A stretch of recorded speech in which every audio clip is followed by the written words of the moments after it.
Bà Lưu vội vàng nói, vâng, vâng, vâng, sau này chúng tôi chắc chắn sẽ đối xử tốt với đứa trẻ, tuyệt đối không để chúng chịu một chút ấm ức nào. Nhìn Từ Khánh Châu và những người khác mặc quần áo chỉnh tề nhưng lại vô cùng cung kính với vợ chồng Trương Đại Dân, bà Lưu thấy rất ghen tị. Đây đều là những người đàng hoàng, nhìn quần áo giày dép họ mặc, gia đình đều rất giàu có, nhưng lại rất tôn trọng người nhà họ Trương, xem ra tiền của Trương Dịch hẳn là nhiều như núi vàng bạc. Để có thể kiếm trác được chút lợi từ nhà họ, sau này đưa hai đứa trẻ về sẽ chăm sóc chúng thật tốt. Cũng chỉ cần mỗi ngày cho chúng ăn thêm 2 quả trứng, vậy là chúng sẽ không có ý kiến gì nữa chứ. Hê hê, đợi đến khi đứa trẻ về tay chúng ta, muốn tiền sẽ dễ dàng hơn nhiều. Tiền lông cừu lấy từ trên người cừu, đến lúc đó các người không được thiếu tôi một xu nào. Ai bảo tôi là bà nội ruột của đứa trẻ chứ?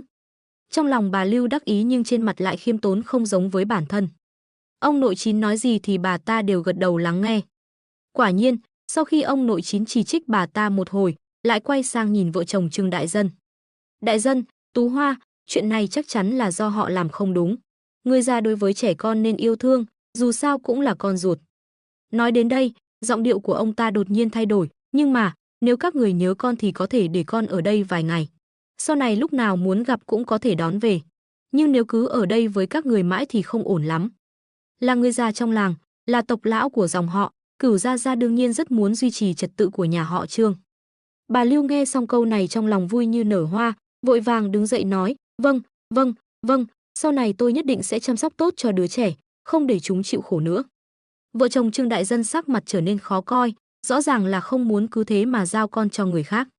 Không thể nói như vậy, nếu bà ta vì trẻ con không nghe lời mà đánh vài cái thì tôi không có ý kiến gì.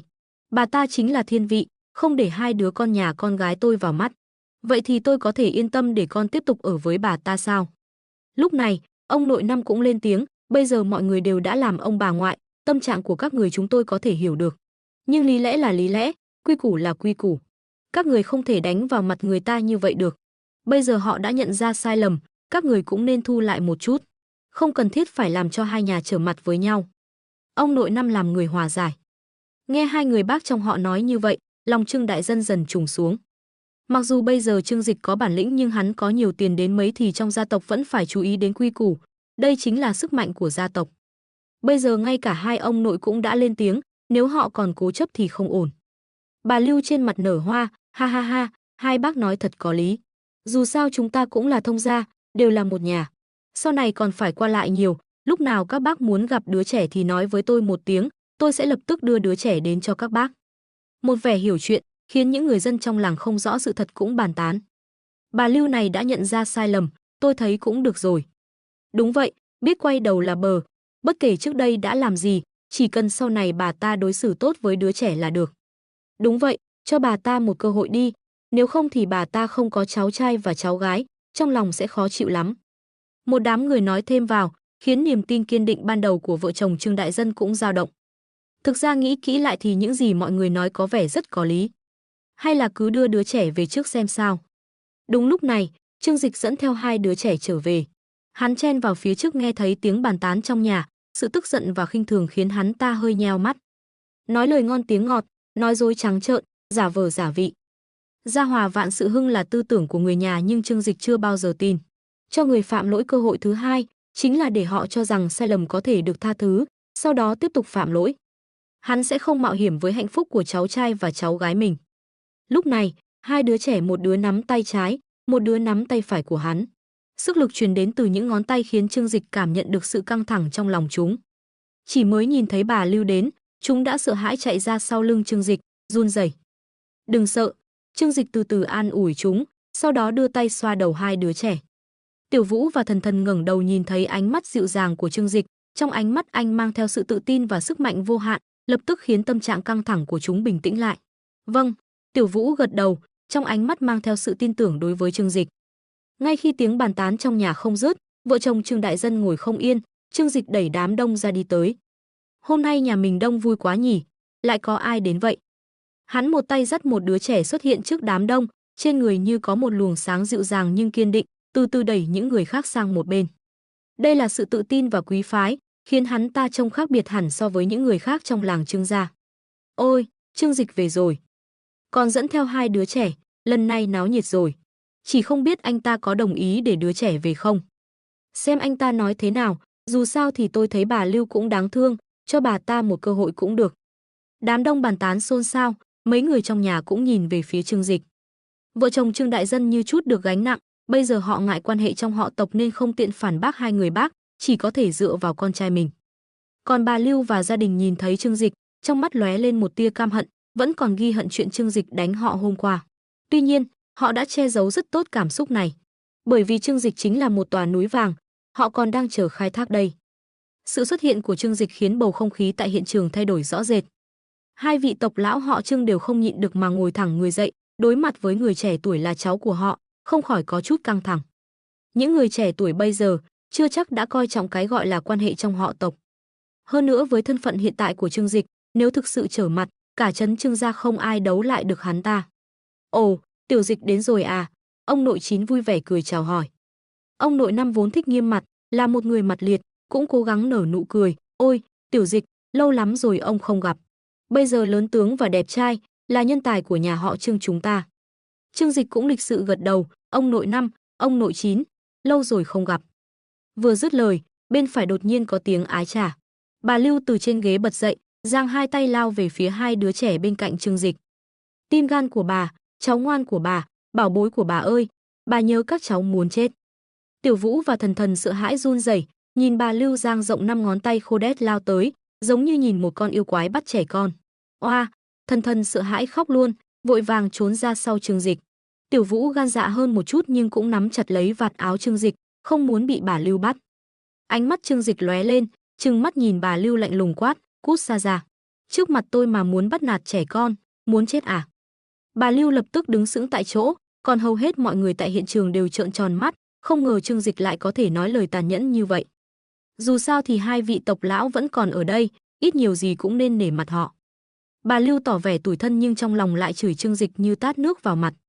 Thằng nhãi danh, nếu không phải thấy mày có tiền, bà đây hôm nay nhất định xé nát cái miệng của mày. Nhưng trên mặt bà ta nhanh chóng bình tĩnh lại, đáng thương nói, Tiểu Dịch à, con nói gì vậy? Làm bà thì muốn ôm cháu trai và cháu gái của mình có gì sai chứ?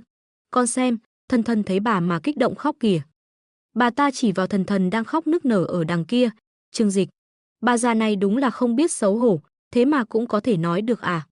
Hắn cau mày hừ lạnh một tiếng, hôm nay tôi muốn nói cho bà biết, từ nay về sau nhà chúng tôi sẽ không còn bất kỳ quan hệ nào với nhà bà nữa. Sau này đừng đến đây nữa, nếu không đừng trách tôi không khách sáo. Hắn nói rồi dừng lại một chút, nhìn bà ta đầy ẩn ý, Đôn trưởng Phương vẫn rất sẵn lòng giúp tôi giải quyết phiền phức. Bà Lưu nhớ lại chuyện xảy ra chiều hôm qua, Đôn trưởng Phương mặt mày dữ tợn nói chuyện với bà ta như thế nào, bây giờ nghĩ lại vẫn thấy rất đáng sợ. Cái này, bà Lưu nhất thời cạn lời, bà ta chỉ giỏi ăn nói, rất giỏi cãi nhau và chửi bới. Nhưng khi gặp phải kiểu người không chơi theo chiêu trò, trực tiếp dùng vũ lực, bà ta thực sự không hơn gì một con gà con. Hai ông nội nhìn nhau, có chút ngồi không yên. Cậu Trương Dịch này là không coi chúng tôi ra gì à? Chúng tôi đến đây để làm gì? Là đến để giải quyết chuyện này. Bây giờ thái độ của cậu căn bản là không coi lời chúng tôi ra gì, vậy thì còn gọi chúng tôi đến đây làm gì? Cho dù cậu Trương Dịch bây giờ phát đạt rồi, trong gia tộc cũng là con cháu của chúng tôi. Hai người đang định nói thì Trương Dịch quay đầu cười ha hả nhìn họ. Hai ông nội, hai người đều bị người nhà họ lừa rồi.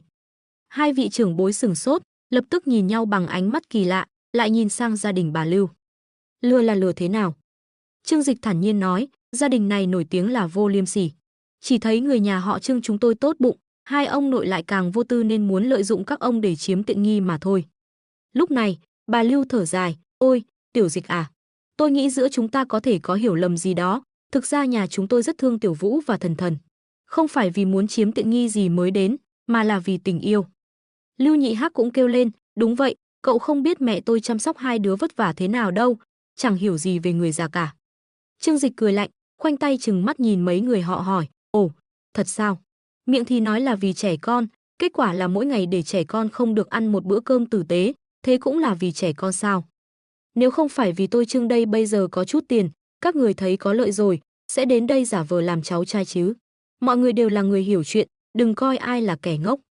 Trương Dịch nói càng lúc càng tức giận, cuối cùng chỉ vào mũi gia đình bà Lưu mắng, điều khiến tôi tức giận nhất là, để kiếm chút lợi cho mình, các người lại làm phiền hai vị trưởng bối nhà họ Trương chúng tôi. Đây không phải là vô liêm sỉ thì là gì? Trương Dịch một trận mắng chửi như súng liên thanh phun ra, là một người tài năng hiện đại được giáo dục đại học, lại là nhân viên kinh doanh hàng đầu trong ngành tài chính, về tài ăn nói, hắn ta không thua kém bất kỳ ai. Loại bà già chỉ biết chửi bới và nói năng lung tung như vậy làm sao là đối thủ của hắn ta. Trương Dịch một phen nói rõ lợi hại, bà Lưu từ bao giờ lại khiêm tốn như vậy? Còn không phải vì tiền của nhà họ Trương sao? Vì mục đích nhỏ nhen của mình, còn đi mời hai ông nội trong tộc của Trương Dịch, lấy cớ là hòa giải, thực ra chỉ là lợi dụng người khác. Quả nhiên, một phen nói này cũng khiến nhiều người suy nghĩ. Nói cũng đúng, bà Lưu lần trước đến mắng dữ lắm, sao bây giờ lại ngoan ngoãn thế? Còn để chị dâu Tú Hoa dùng cành cây đánh bà ta, khiêm tốn như vậy, ôi chao. Tôi nhìn còn thấy giả, nếu không có Lợi Khả Đồ, ai lại vô liêm sỉ như vậy? Phỉ, cho tôi tiền tôi cũng không làm chuyện này. Vừa nói đến tiền, trong lòng mọi người lập tức nhạy cảm. Chuyện nhà Trương Dịch có tiền đã truyền khắp mấy làng gần đó, 2 ngày nay ngoài Lý Chí Quốc ra, còn có mấy chục người họ hàng đến vay tiền. Gần thì có con trai của chú ruột Trương Dịch, nó muốn làm chút chuyện nhỏ, ba Trương Dịch thấy đó là cháu ruột của mình nên đã cho vay 5 vạn. Còn những người khác thì không cho vay một xu nào, nếu không thì thật sự coi nhà họ là kẻ ngốc. Dù sao thì những người đó ngày thường căn bản không qua lại, thậm chí có mấy người họ hàng cách 4 năm đời, vợ chồng Trương Đại Dân chỉ gặp vài lần hồi nhỏ. Bây giờ không biết từ đâu nghe được tin, cũng kéo cả nhà đến vay tiền. Đùa à, lòng tốt của nhà họ Trương và sự nghèo khó của nhà họ là có tiếng.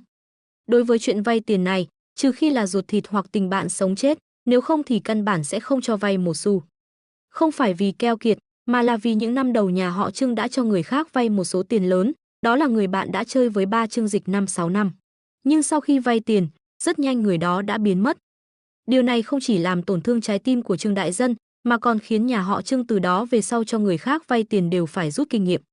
Mặc dù vậy, những người vay tiền vẫn không dứt, mỗi ngày đều có đủ loại bạn bè họ hàng đến tìm. Mọi người cũng không còn thấy lạ nữa, đều coi đây là chuyện vui để nghe. Lúc đầu, bà Lưu vừa xuống xe đã khóc lóc kể lể về đứa trẻ, dẫn dắt ánh mắt của mọi người sang hướng khác. Nhưng một câu nói của Trương Dịch đã khiến nhiều người tỉnh ngộ. Ồ, đến cuối cùng vẫn là vì nhà Trương Dịch có tiền nên mới mặt dày đến đây níu kéo giao tình à? Hừ, điều này còn đáng sợ hơn cả Lý Chí Quốc. Lý Chí Quốc tuy vô liêm sỉ nhưng vô liêm sỉ một cách đơn giản. Còn gia đình bà Lưu thì trông có vẻ đáng thương nhưng lại liên tục dùng những chiêu trò thâm hiểm. Đầu tiên là giả vờ đáng thương để bác đồng tình, sau đó tìm đến những người lớn tuổi trong nhà họ Trương để chống lưng. Không nói một lời nào về tiền nhưng nếu hai đứa trẻ rơi vào tay họ thì Trương Dịch vì hai đứa cháu trai và cháu gái, số tiền đưa ra còn ít sao. Nhiều người cảm thấy người mình hơi lạnh. Những người này dùng hết tâm cơ vào đứa trẻ thì đáng sợ đến mức nào. Đó là cháu trai và cháu gái ruột của họ. Theo quan niệm truyền thống, mối quan hệ giữa họ phải thân thiết hơn cả cậu ruột mới đúng. Kết quả là ánh mắt mọi người nhìn gia đình bà Lưu đã có chút thay đổi. Nếu thực sự như phỏng đoán thì gia đình này quả thực có thể nói là đáng sợ. Còn hai ông nội cũng đã tỉnh ngộ. Lúc đầu, gia đình này lái xe 3 bánh đến trước cửa nhà họ, khóc lóc nhờ họ giúp đỡ đòi lại công bằng. Thân phận và địa vị ở đây, tất nhiên họ phải ra mặt. Nhưng nếu những gì bà Lưu nói đều là lừa dối họ thì thật sự là mất mặt quá. Bà Lưu nhận ra bầu không khí không ổn, cũng có chút sốt ruột, trong lúc cấp bách, bà ta sử dụng tuyệt chiêu của mình, ôi. Một tiếng rồi ngồi phịch xuống đất, bắt đầu khóc lóc thảm thiết. Ôi trời ơi, các người không thể oan uổng tôi như vậy. Tôi đã 60-70 tuổi rồi, đến cả mặt mũi cũng không cần mà đến cầu xin các người chỉ để được nhìn thấy cháu trai và cháu gái. Sao các người có thể nói tôi vì tiền chứ? Trương Dịch hoàn toàn không tin lời này, hắn kéo hai đứa trẻ lại, thản nhiên nói, thôi được rồi, cứ ở đây cãi nhau mãi cũng chẳng có tác dụng gì. Vì mọi người không phân biệt được lời chúng ta nói thật hay giả, vậy thì để trẻ con nói đi. Nói xong, hắn kéo Tiểu Vũ ra trước mặt, dùng ánh mắt khích lệ nhìn cô bé nói, Tiểu Vũ, hôm nay trước mặt nhiều người như vậy, con hãy nói cho mọi người biết, bà nội thường đối xử với con như thế nào. Hai ông nội nhìn thấy cô bé vẫn luôn im lặng này, trong lòng cũng thở phào nhẹ nhõm. Đúng vậy, lời Trương Dịch nói và lời bà Lưu nói, thực ra ai nói thật ai nói giả thì họ biết thế nào được. Cách tốt nhất vẫn là hỏi chính người trong cuộc, xem bà Lưu đối xử với cháu trai và cháu gái có quá đáng không. Những người hàng xóm xung quanh cũng bàn tán, đúng vậy. Trẻ con ngày nào cũng ở với ông bà, lời cháu bé nói có thể thấy được bà lão đối xử với cháu bé như thế nào. Dù sao cũng là cháu trai, cháu gái ruột, có thể tệ đến mức nào.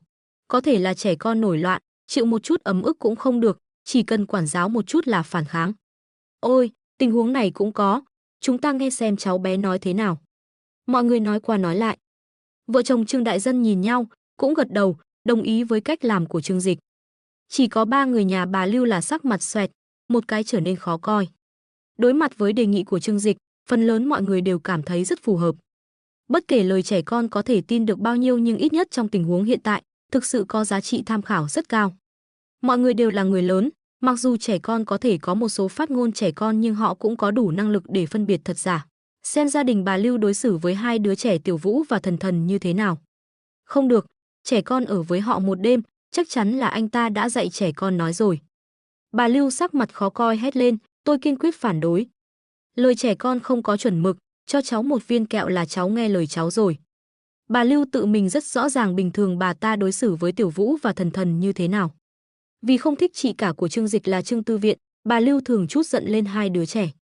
Giống như nhiều người nuôi mèo con, chó con, lúc tức giận thì đánh nó vậy. Trong mắt bà Lưu, Tiểu Vũ và Thần Thần chẳng phải giống như mèo con, chó con sao. Chỉ cần bà ta không vui là có thể đánh, dù sao bà ta là bà nội, không ai có thể chỉ trích bà ta làm sai. Bà ta làm sao nghĩ đến có một ngày, hai con mèo con, chó con này lại có cơ hội đứng ra trước mặt mọi người đánh giá bà ta. Đặc biệt là con nhóc Tiểu Vũ này, tuổi đã lớn, mặc dù không nói ra nhưng sự oán hận đối với bà ta trong mắt rất đáng sợ. Bà Lưu biết nó ghét mình, cho nên bình thường đánh mắng nó nhiều nhất. Nếu để nó mở miệng, những chuyện xấu xa mà mình đã làm trước đây chẳng phải đều bị phơi bày ra sao. Vì vậy, bà ta ở trong nhà vừa múa may vừa hét lớn phản đối, đồng thời không quên dùng ánh mắt tàn nhẫn đe dọa Tiểu Vũ. Ý của bà ta là, nếu hôm nay mày dám nói một nửa lời không tốt về tao, đợi tao về xem tao đánh chết mày thế nào. Tiểu Vũ nhìn thấy ánh mắt này, lại nhớ đến nỗi sợ hãi từng bị bà già này chế ngự, không nhịn được cả người bắt đầu run rẩy. Trương Dịch cảm nhận được sự sợ hãi của cô bé, ánh mắt lạnh lùng nhìn chằm chằm bà Lưu. Sau đó bàn tay to đặt lên đầu Tiểu Vũ, ôn nhu mà nghiêm túc nói, đừng sợ, hôm nay không có ai có thể đưa con đi được, sau này con sẽ ở đây. Lời phát biểu bá đạo và lời hứa không chút do dự, khiến trái tim Tiểu Vũ dần dần thả lỏng. Đúng vậy, bố mẹ không có ở đây nhưng vẫn còn người chú đáng tin cậy nhất. Bà Lưu tức giận chỉ vào Trương Dịch, anh có ý gì? Cái gì mà không có ai có thể đưa trẻ con đi, còn có lý lẽ không? Thân sắc của mọi người cũng có chút kỳ lạ, đặc biệt là hai ông nội, cảm thấy lời nói này của Trương Dịch có chút không tôn trọng họ. Chúng tôi đến để hòa giải, nếu anh nói như vậy, chẳng phải là coi chúng tôi không tồn tại sao? Trương Dịch không để ý đến ánh mắt của người khác, một bên vuốt ve đầu Tiểu Vũ, một bên thản nhiên nói, bà là cái thá gì, cũng xứng nói lý lẽ với tôi.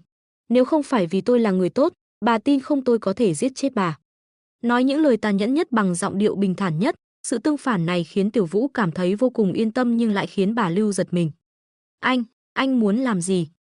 Không có gì, tôi chỉ nói suông thôi, dù sao tôi cũng chỉ có một chút tiền, quan chức cấp cao trong huyện đều phải cầu xin tôi đầu tư, những quan chức ở Trương gia trấn cũng phải xem sắc mặt tôi mà hành động thôi. Hắn ta nhìn bà Lưu, bà xem, nếu tôi muốn giết chết cả nhà bà, ha ha ha, đừng coi là thật, tôi chỉ nói đùa thôi, chỉ vậy thôi. Trương Dịch cười mỉm nói, dù sao tôi cũng là người trọng tình trọng nghĩa. Chỉ có điều là, có thể không cần trọng tình trọng nghĩa. Trọng hay không trọng thì phải xem tâm trạng của tôi. Lần này, Trương Dịch coi như đã bộc lộ rõ ràng sự sắc bén của mình. Lễ pháp tông tộc là gì, trước sức mạnh tuyệt đối đều không đáng một xu. Hắn ta tin rằng mình chỉ cần bỏ ra đủ tiền thì ngay cả hai vị tộc lão cũng phải quỳ xuống. Tuy nhiên, hắn ta vẫn chưa muốn dễ dàng phá vỡ mối quan hệ giữa các tông tộc, dù sao bây giờ vẫn chưa cần thiết, hơn nữa những người này cũng không hiểu rõ mối quan hệ giữa bà Lưu và gia đình họ. Nhưng hắn ta phải để những người này biết rằng, hắn ta có khả năng lật bàn. Hai ông nội hiểu được lời cảnh cáo của Trương Dịch. Trong lòng họ có chút buồn nhưng cũng nhanh chóng chấp nhận thực tế, dù sao những chuyện xảy ra ở nhà Trương Dịch mấy ngày nay đã không còn là bí mật. So với Vu Phượng Cử, họ có thân phận gì? Vu Phượng Cử còn phải nịnh bợ Trương Dịch, nói gì đến họ? Tộc lão, đó là địa vị mà tộc nhân kính trọng mới có được nhưng nếu người ta không kính trọng bạn thì bạn chẳng là gì cả. Ông nội Năm nuốt nước bọt, sau đó nghiêm mặt nói, trẻ con là người trong cuộc. Hơn nữa tôi thấy đứa trẻ Tiểu Vũ này thông minh lanh lợi, cũng là một đứa trẻ hiểu chuyện nên để cháu bé nói. Trương Dịch đã cho họ bậc thang, tất nhiên họ phải thuận theo bậc thang mà xuống. Lưu Nhị Hắc vội vàng nói, nhưng mà, anh ta đã nói có thể không cần trọng tình trọng nghĩa rồi. Hai ông nội trực tiếp phớt lờ tên ngốc này. Mày ngu vãi, nếu anh ta không trọng tình trọng nghĩa thì chúng ta có thể làm gì? Có bản lĩnh thì mày ra mặt đấu với người ta đi. Trương Dịch cũng không để ý đến người nhà họ Lưu, hắn ta để Tiểu Vũ ra mặt, chỉ để chứng minh một điều. Họ đón Tiểu Vũ và Thần Thần về không phải để cướp con của người khác, mà là vì người nhà họ Lưu làm quá đáng. Bản thân Trương Dịch không sợ tiếng xấu nhưng tuyệt đối không thích gánh tội thay. Càng không muốn ba mẹ mình bị người ta nói sau lưng là ỷ thế hiếp người, cướp con của người khác. Cho nên chuyện này phải nói rõ ràng. Tiểu Vũ dưới sự an ủi của Trương Dịch đã bình tĩnh lại, lúc này cô bé cũng nhận ra mình nhất định phải đứng ra tranh thủ hạnh phúc sau này. Nếu không, có thể lại phải quay về những ngày tháng đen tối bị áp bức như trước. Trương Dịch vỗ đầu cô bé, cứ nói to lên, Tiểu Vũ, nói hết những ấm ức mà con phải chịu đựng ở nhà họ. Tiểu Vũ gật đầu, mím chặt môi, sau đó bắt đầu kể lại những năm tháng bị người nhà họ Lưu đối xử như thế nào.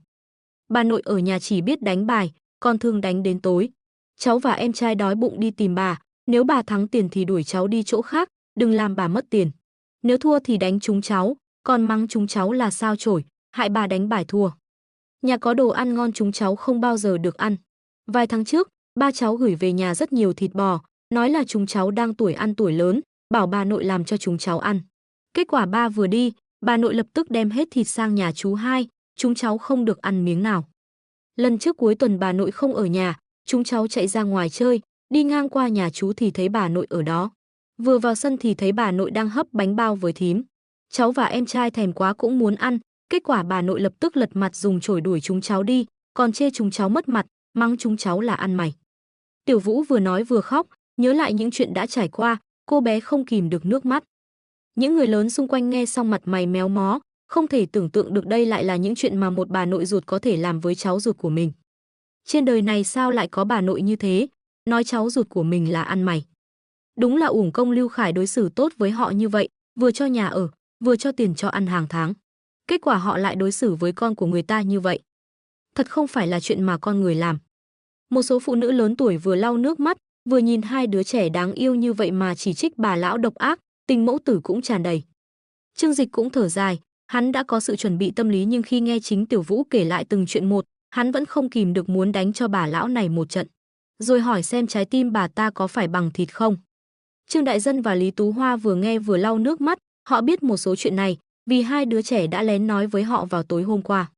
Nghĩ đến việc hai đứa trẻ đáng yêu mà họ yêu quý như vậy lại bị bà Lưu đối xử như vậy, trái tim họ như muốn vỡ vụn. Hai ông nội cũng tức giận nhìn gia đình bà Lưu. Các người giải thích thế nào về lời nói của đứa trẻ này? Ông Lưu và Lưu Nhị Hắc đã có chút hoảng sợ, bị hành hình công khai như thế này không dễ chịu chút nào. Họ chỉ có thể hy vọng vào bà Lưu, chiến thần bất bại của thôn Hạ Liễu với thành tích 5 thắng 26 thua khi cãi nhau gây gổ với người khác. Bà Lưu sớm biết sẽ như vậy, dù sao cũng là chuyện do bà ta làm, bà ta đương nhiên biết rõ. Nhưng bà ta còn một chiêu, đó là chết không thừa nhận. Đối mặt với ánh mắt chất vấn của mọi người, bà ta gào lên, cháu bé nói dối hết. Đều là người nhà các người dạy, không thì trẻ con lớn thế này sao lại nói ra những lời như vậy. Trương Dịch cười lạnh, có người dạy thật nhưng đều là người nhà các người dạy. Các người dùng từng chuyện một dạy cháu bé cách ghi thù. Hắn ta chỉ tay vào bà Lưu, ánh mắt lạnh lùng đến cực điểm, thực ra tôi là người rất ghét phiền phức. Hôm qua tôi đã cho các người cơ hội, đáng tiếc các người không biết trân trọng. Vậy thì bây giờ, đừng trách tôi không khách sáo. Bà Lưu vênh mặt vỗ tay kêu lên, anh nói bậy. Tôi là một bà nội tốt, chắc chắn là con tôi bị anh dạy hư, mọi người đừng tin lời họ nói bậy. Thấy việc làm lành với Trương Dịch là không thể, bà Lưu dứt khoát đập vỡ cái bình, làm lớn chuyện này. Chỉ cần giành lại được đứa trẻ, bất kể nhà họ Trương nhìn họ thế nào, dù là vì đứa trẻ cũng phải cho họ chút lợi lộc. Trương Dịch gật đầu, được, dù sao tôi về đây cũng không chỉ đối phó với một tên lưu manh, không ngại tiện tay dọn dẹp luôn cả bà. Hắn ta lấy điện thoại ra, trực tiếp gọi đến số điện thoại của Chu Lập Khôn. Hôm nay Chu Lập Khôn đến huyện Linh Quỳ, theo lệnh của hắn đi theo trình tự pháp luật, khởi kiện gia đình Lý Chí Quốc. Dù sao đối với hắn ta thì đó cũng chỉ là vụ kiện nhỏ, vậy thì tiện thể thêm cho hắn ta một vụ kiện ngược đãi trẻ em cũng không thành vấn đề. Luật sư Chu, bây giờ bận không? Điện thoại đổ chuông 2 tiếng thì được kết nối, Trương Dịch cười hỏi.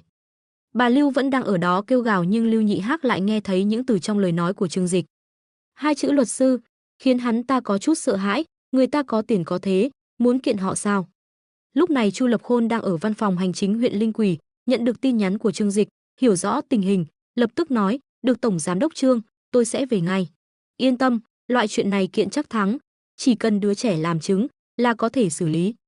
Nhà bà Lưu thật sự là không biết điều, thế mà còn dám tìm đến tận cửa đòi con. Trương Dịch tức điên lên, lại nghe Tiểu Vũ vừa khóc vừa kể tội, trong lòng càng đau như cắt. Những đứa cháu ngoại mà nhà chúng tôi cưng như trứng mỏng, đến tay các người lại biến thành những đứa ăn mày, ha ha. Nếu Trương Dịch không đòi lại công bằng cho hai đứa trẻ, e rằng cả đời chúng sẽ mang theo bóng ma này. Đến đây đi, luật sư Chu, tôi có một gia đình ngược đãi trẻ em cần xử lý. Trương Dịch từng chữ một nói với luật sư Chu Lập Khôn, vừa nói, ánh mắt hắn như dao cứa qua ba người nhà bà Lưu. Cả ba người đều cảm thấy lạnh toát cả người, như thể giữa mùa đông giá rét bị lột sạch quần áo rồi ném vào tuyết vậy. Bà Lưu sợ đến mức run rẩy, anh tìm luật sư làm gì? Đây là chuyện của gia đình chúng tôi, người ngoài không được can thiệp. Trong mắt Trương Dịch lộ rõ vẻ chế giễu và khinh thường, cười khẩy phun ra hai chữ, mù luật. Thấy Trương Dịch còn tìm cả luật sư, bầu không khí tại hiện trường cũng bắt đầu trở nên căng thẳng. Ban đầu mọi người chỉ nghĩ đây là mâu thuẫn gia đình, nhưng nếu gọi luật sư đến, kiện tụng thì vấn đề sẽ trở nên nghiêm trọng. Trời ơi, Trương Dịch này đúng là không sợ phiền phức. Người ta có bản lĩnh, luật sư đó là người trong công ty của anh ta, không dùng thì phí. Nhà bà Lưu lần này xui xẻo rồi, người ta có tiền có người, cứ thế kiện tụng với các người. Nếu các người kiện tụng với họ thì cả ngày phải chạy đôn chạy đáo, đến việc nhà cũng không làm được, ai rảnh rỗi mà dây dưa với họ chứ. Cho nên mới nói câu nói xưa rất đúng, nghèo không đấu với giàu. Mọi người xì xào bàn tán, nhà bà Lưu cũng bắt đầu cảm thấy sợ hãi. Họ sống ở nông thôn hơn nửa đời người, quen dùng sự ngang ngược và vô lại để đối phó với mọi tranh chấp. Nhưng đây là lần đầu tiên có người dùng thủ đoạn kiện tụng để đối phó với họ. Anh làm thế có ý nghĩa gì? Cho dù có kiện anh cũng không thắng được, đứa trẻ là của nhà chúng tôi, đòi lại là lẽ đương nhiên. Lưu Nhị Hắc đứng lên, cố tỏ ra dũng cảm hét lên. Trương Dịch nói xong với Chu Lập Khôn, sau đó bỏ điện thoại vào túi. Nhìn những người nhà họ Lưu vẫn còn cứng đầu cứng cổ, hắn khinh thường nói, cho nên tôi mới nói các người mù luật. Theo phong tục dân gian thì ông bà nội phải nuôi cháu, nhưng theo luật pháp thì ông bà nội và ông bà ngoại đều có quyền và nghĩa vụ nuôi dưỡng trẻ em. Tóm lại, các người cứ chờ kiện tụng đi, tôi có thể đảm bảo với các người, sẽ đưa các người vào tù, Trương Dịch thản nhiên nói. Hắn vừa nói vừa nhún vai một cách gian ác, nhìn nhà bà Lưu như nhìn con mồi. Dù sao thì các người cũng biết, tôi có tiền có thế. Tối đa tôi bỏ ra vài trăm triệu, chỉ cần khiến nhà các người xui xẻo là được. Nghe Trương Dịch nói vậy, ba người nhà bà Lưu sợ hãi tột độ. Tình tiết này không giống như họ tưởng tượng. Tại sao người này lại tàn nhẫn như vậy, thậm chí không thèm giảng đạo lý với họ, không cho họ cơ hội vô lại, trực tiếp kiện tụng. Tình huống này đã vượt xa phạm vi suy nghĩ của họ, vì vậy họ không biết phải đối phó như thế nào. Nhưng khi nghĩ đến việc nếu Trương Dịch thực sự làm như vậy, họ chắc chắn sẽ phải ngồi tù. Không phải vì họ biết mình đã ngược đãi trẻ em, mà là vì họ tin rằng nếu Trương Dịch chịu bỏ ra vài trăm triệu, chắc chắn sẽ có rất nhiều người tranh nhau giúp hắn xử lý mình. Hai bác, các bác không thể nhìn anh ta vô lý như vậy được. Ông Lưu kích động kéo cổ họng hét về phía ông Năm và ông Chín. Ông Năm và ông Chín trực tiếp rời mắt đi, không nhìn ông ta. Giải quyết vấn đề thông qua pháp luật là cách văn minh nhất trong xã hội hiện đại. Chúng tôi ủng hộ. Hai lão già đều thấy Trương Dịch đã bày tỏ rõ thái độ, còn dám nói gì nữa. Hơn nữa, vốn dĩ họ không có giao tình gì với nhà họ Lưu, đương nhiên sẽ không giúp họ. Ông Lưu vội vàng toát mồ hôi, lại nhìn về phía vợ chồng Lưu Đại Dân cầu xin, thông ra, hai người cũng không nói gì với con trai mình sao? Mối quan hệ của chúng ta gần gũi như vậy, đều là người một nhà, có vấn đề gì không thể nói chuyện tử tế được sao? Nhất định phải làm cho mọi chuyện trở nên khó coi như vậy sao? Vợ chồng Lưu Đại Dân nhìn thấy con trai mình ra mặt bá đạo, trong lòng tuy có chút kinh ngạc nhưng thấy ông Năm và ông Chín không dám nói gì, đột nhiên cũng hiểu ra. Đúng vậy, con trai mình bây giờ có tiền có thế, ai đến họ cũng không cần sợ. He, mặc dù cả nhà họ đều là người lương thiện nhưng thấy con trai mình tỏ ra vẻ côn đồ, cảm thấy cũng hơi sảng khoái. Đối mặt với lời cầu xin của ông Lưu già, Trương Đại Dân hừ lạnh một tiếng, thế nào, ông còn không tin pháp luật sao? Pháp luật công bằng hơn bất cứ thứ gì, các người không có ý kiến sao? Vậy thì chúng ta đi kiện tụng, ai sợ ai, con trai tôi có tiền. Bên cạnh, Lý Tú Hoa vội vàng kéo tay áo ông, trợn mắt nhìn ông, ra hiệu cho ông bình tĩnh. Trương Đại Dân cười toe toét, tật xấu của mình lại tái phát. Bình tĩnh, bình tĩnh. Nhà bà Lưu hoảng hốt, lần này chẳng lẽ thực sự phải kiện tụng với Trương Dịch sao? Thật là buồn cười, họ lấy đâu ra tiền và quan hệ để làm chuyện này chứ? Đừng nói gì khác, chỉ riêng việc thuê luật sư đã khiến họ hoàn toàn chết cứng. Trương Dịch có luật sư sẵn, còn có rất nhiều tiền, cho dù chỉ kéo dài vụ án cũng có thể khiến họ kiệt quệ. Và bây giờ đáng sợ hơn là, theo ý của Trương Dịch, anh ta rất có thể sẽ thông qua các mối quan hệ của mình để gây ảnh hưởng, khiến nhà họ Lưu gặp đại họa. Đây còn có thiên lý không? Ông Lưu há hốc mồm, trên cái đầu vốn đã hói của ông ta mồ hôi liên tục chảy xuống. Ông Lưu, ông nói gì vậy? Ông Chín có chút không vui nhìn chằm chằm vào ông ta. Chúng tôi là người mà anh tìm đến, bây giờ đã đưa ra cho anh cách xử lý công bằng nhất, anh còn có ý kiến gì không? Chẳng lẽ anh không hài lòng với chúng tôi, hay là không hài lòng với pháp luật? Một cái mũ lớn chụp lên đầu ông Lưu. Ông Chín và ông Năm vốn dĩ không thích nhúng tay vào chuyện này nhưng vì sĩ diện nên không thể không đến. Ban đầu tưởng chỉ là mâu thuẫn gia đình nhỏ, ba mẹ chồng của Trương Tư Viên cũng là họ hàng của Trương Dịch, nếu có thể dùng chuyện này mà làm thân với Trương Dịch thì cũng không tệ. Nhưng ai ngờ đến nơi mới phát hiện tình hình nghiêm trọng hơn nhiều so với họ tưởng tượng. Mối quan hệ giữa nhà họ Trương và nhà họ Lưu đã nghiêm trọng đến mức phải ra tòa giải quyết, họ còn dám quản sao? Chỉ cần Trương Dịch tỏ ra có một chút không hài lòng với họ, họ đều phải toát mồ hôi, thật sự cho rằng hai tộc lão nhà họ Trương này không sợ trời không sợ đất sao? Nói trắng ra, địa vị của tộc lão cũng là do địa vị xã hội của họ mà có. Nhưng địa vị xã hội của Trương Dịch hiện tại cao hơn họ cả trăm bậc, còn gọi họ một tiếng ông nội cũng là nể mặt thứ bậc trong họ tộc. Nếu hắn không muốn để ý đến những người này thì thực sự không cần để ý. Vì vậy, lúc này khi nghe Trương Dịch nói muốn kiện tụng, ông Năm và ông Chín lập tức lên tiếng đồng ý với cách làm của hắn. Chỉ cần kiện tụng, hai người họ có thể thoát khỏi chuyện này, mà còn không mất mặt. Trương Dịch cười mị mị địa xung hai ông nội giơ ngón tay cái, hai ông nội sáng suốt. Ông Năm cười ha ha, Tiểu Dịch, cháu nói thế này, bất kể làm gì ta cũng sẽ chú trọng công bằng. Nói cho cùng vẫn là cách làm việc của cháu đúng, ông Năm đương nhiên sẽ ủng hộ. Ông Chín cũng cười ha ha nói, ta cũng cho rằng cách làm của Tiểu Dịch tốt. So với việc chúng ta ở đây cãi nhau thì giao cho pháp luật phán quyết mới là hành động thích hợp nhất. Mọi người nghe xong lời của hai tộc lão cũng gật đầu đồng ý. Đúng vậy, mặc dù dân làng họ không thích làm lớn chuyện nhưng Trương Dịch đã có địa vị như vậy. Hoàn toàn có thể trực tiếp gọi người đến xử lý nhà họ Lưu nhưng lại muốn dùng pháp luật để giải quyết vấn đề. Như vậy xem ra, người nhà họ Trương mặc dù bây giờ giàu có nhưng cũng không phải là người không biết lý lẽ. Hiện trường vui vẻ, chỉ có ba người nhà họ Lưu mặt mày khó coi, lúc này tiến thoái lưỡng nan. Họ không nghĩ đến chuyện trở mặt với nhà họ Trương, ban đầu là định bán thảm để lấy lòng thương hại, nếu không được thì sẽ ngang ngược cướp đứa trẻ. Nhưng không ngờ lại gặp phải Trương Dịch, một tên lính nhào. Nói lý thì không nói lại người ta, chơi xấu thì người ta thủ đoạn cứng rắn có thể tùy tiện chơi chết mình. Cuộc đối đầu không cân sức, chỉ có một kết cục. Mẹ, bây giờ phải làm sao đây? Bọn họ là một ruột với nhau. Lưu Nhị Hắc liếc nhìn mọi người trong làng Lưu gia, họ đều rất đồng ý với cách giải quyết vấn đề bằng kiện tụng mà Trương Dịch đưa ra, điều này khiến hắn ta vô cùng lo lắng. Hắn ta không dám kiện tụng. Đối mặt với sự cầu cứu của con trai, trong lòng bà Lưu già cũng hoảng hốt. Bà ta cố tỏ ra bình tĩnh, nhìn Trương Dịch và vợ chồng Trương Đại Dân nói, dù sao chúng ta cũng là người một nhà, không nói gì khác, con trai tôi với con gái nhà ông là vợ chồng. Nếu các người kiện chúng tôi ra tòa thì không sợ ảnh hưởng đến mối quan hệ của hai đứa trẻ sao? Nói đến đứa con trai cả của mình, bà Lưu già đắc ý nhếch mép. Đứa con trai cả của tôi nghe lời tôi nhất, nó nổi tiếng là đứa con hiếu thuận. Nếu các người dám kiện tôi thì cuộc hôn nhân của nó và con gái ông sẽ không giữ được đâu. Lời này vừa nói ra, những người dân xung quanh đều lộ vẻ vô cùng ghê tởm.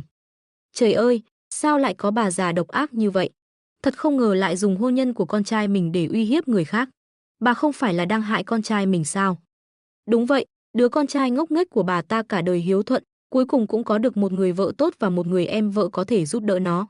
Kết quả là bà mẹ này lại lấy cả hạnh phúc cả đời của con trai ra làm con cờ, đồ khốn nạn. Trương Dịch nghe xong lời này không có biểu cảm gì, chuyện hôn nhân của anh rể và chị cả thế nào, hắn không quan tâm. Sau khi chia tay với Trần Hiểu Lệ 2 năm, hắn đã hiểu ra một điều. Tình cảm giữa những người yêu nhau không sâu đậm như tưởng tượng, hắn có thể tìm cho chị cả một người đàn ông tốt hơn gấp trăm lần bất cứ lúc nào. Chỉ có vợ chồng Trương Đại Dân và Lý Tú Hoa là căng thẳng. Nếu con gái ly hôn thì đó sẽ là chuyện mất mặt nhất nhì trong làng. Đòn này của bà Lưu có thể nói là đòn liều mạng, cũng là đòn độc cuối cùng của bà ta.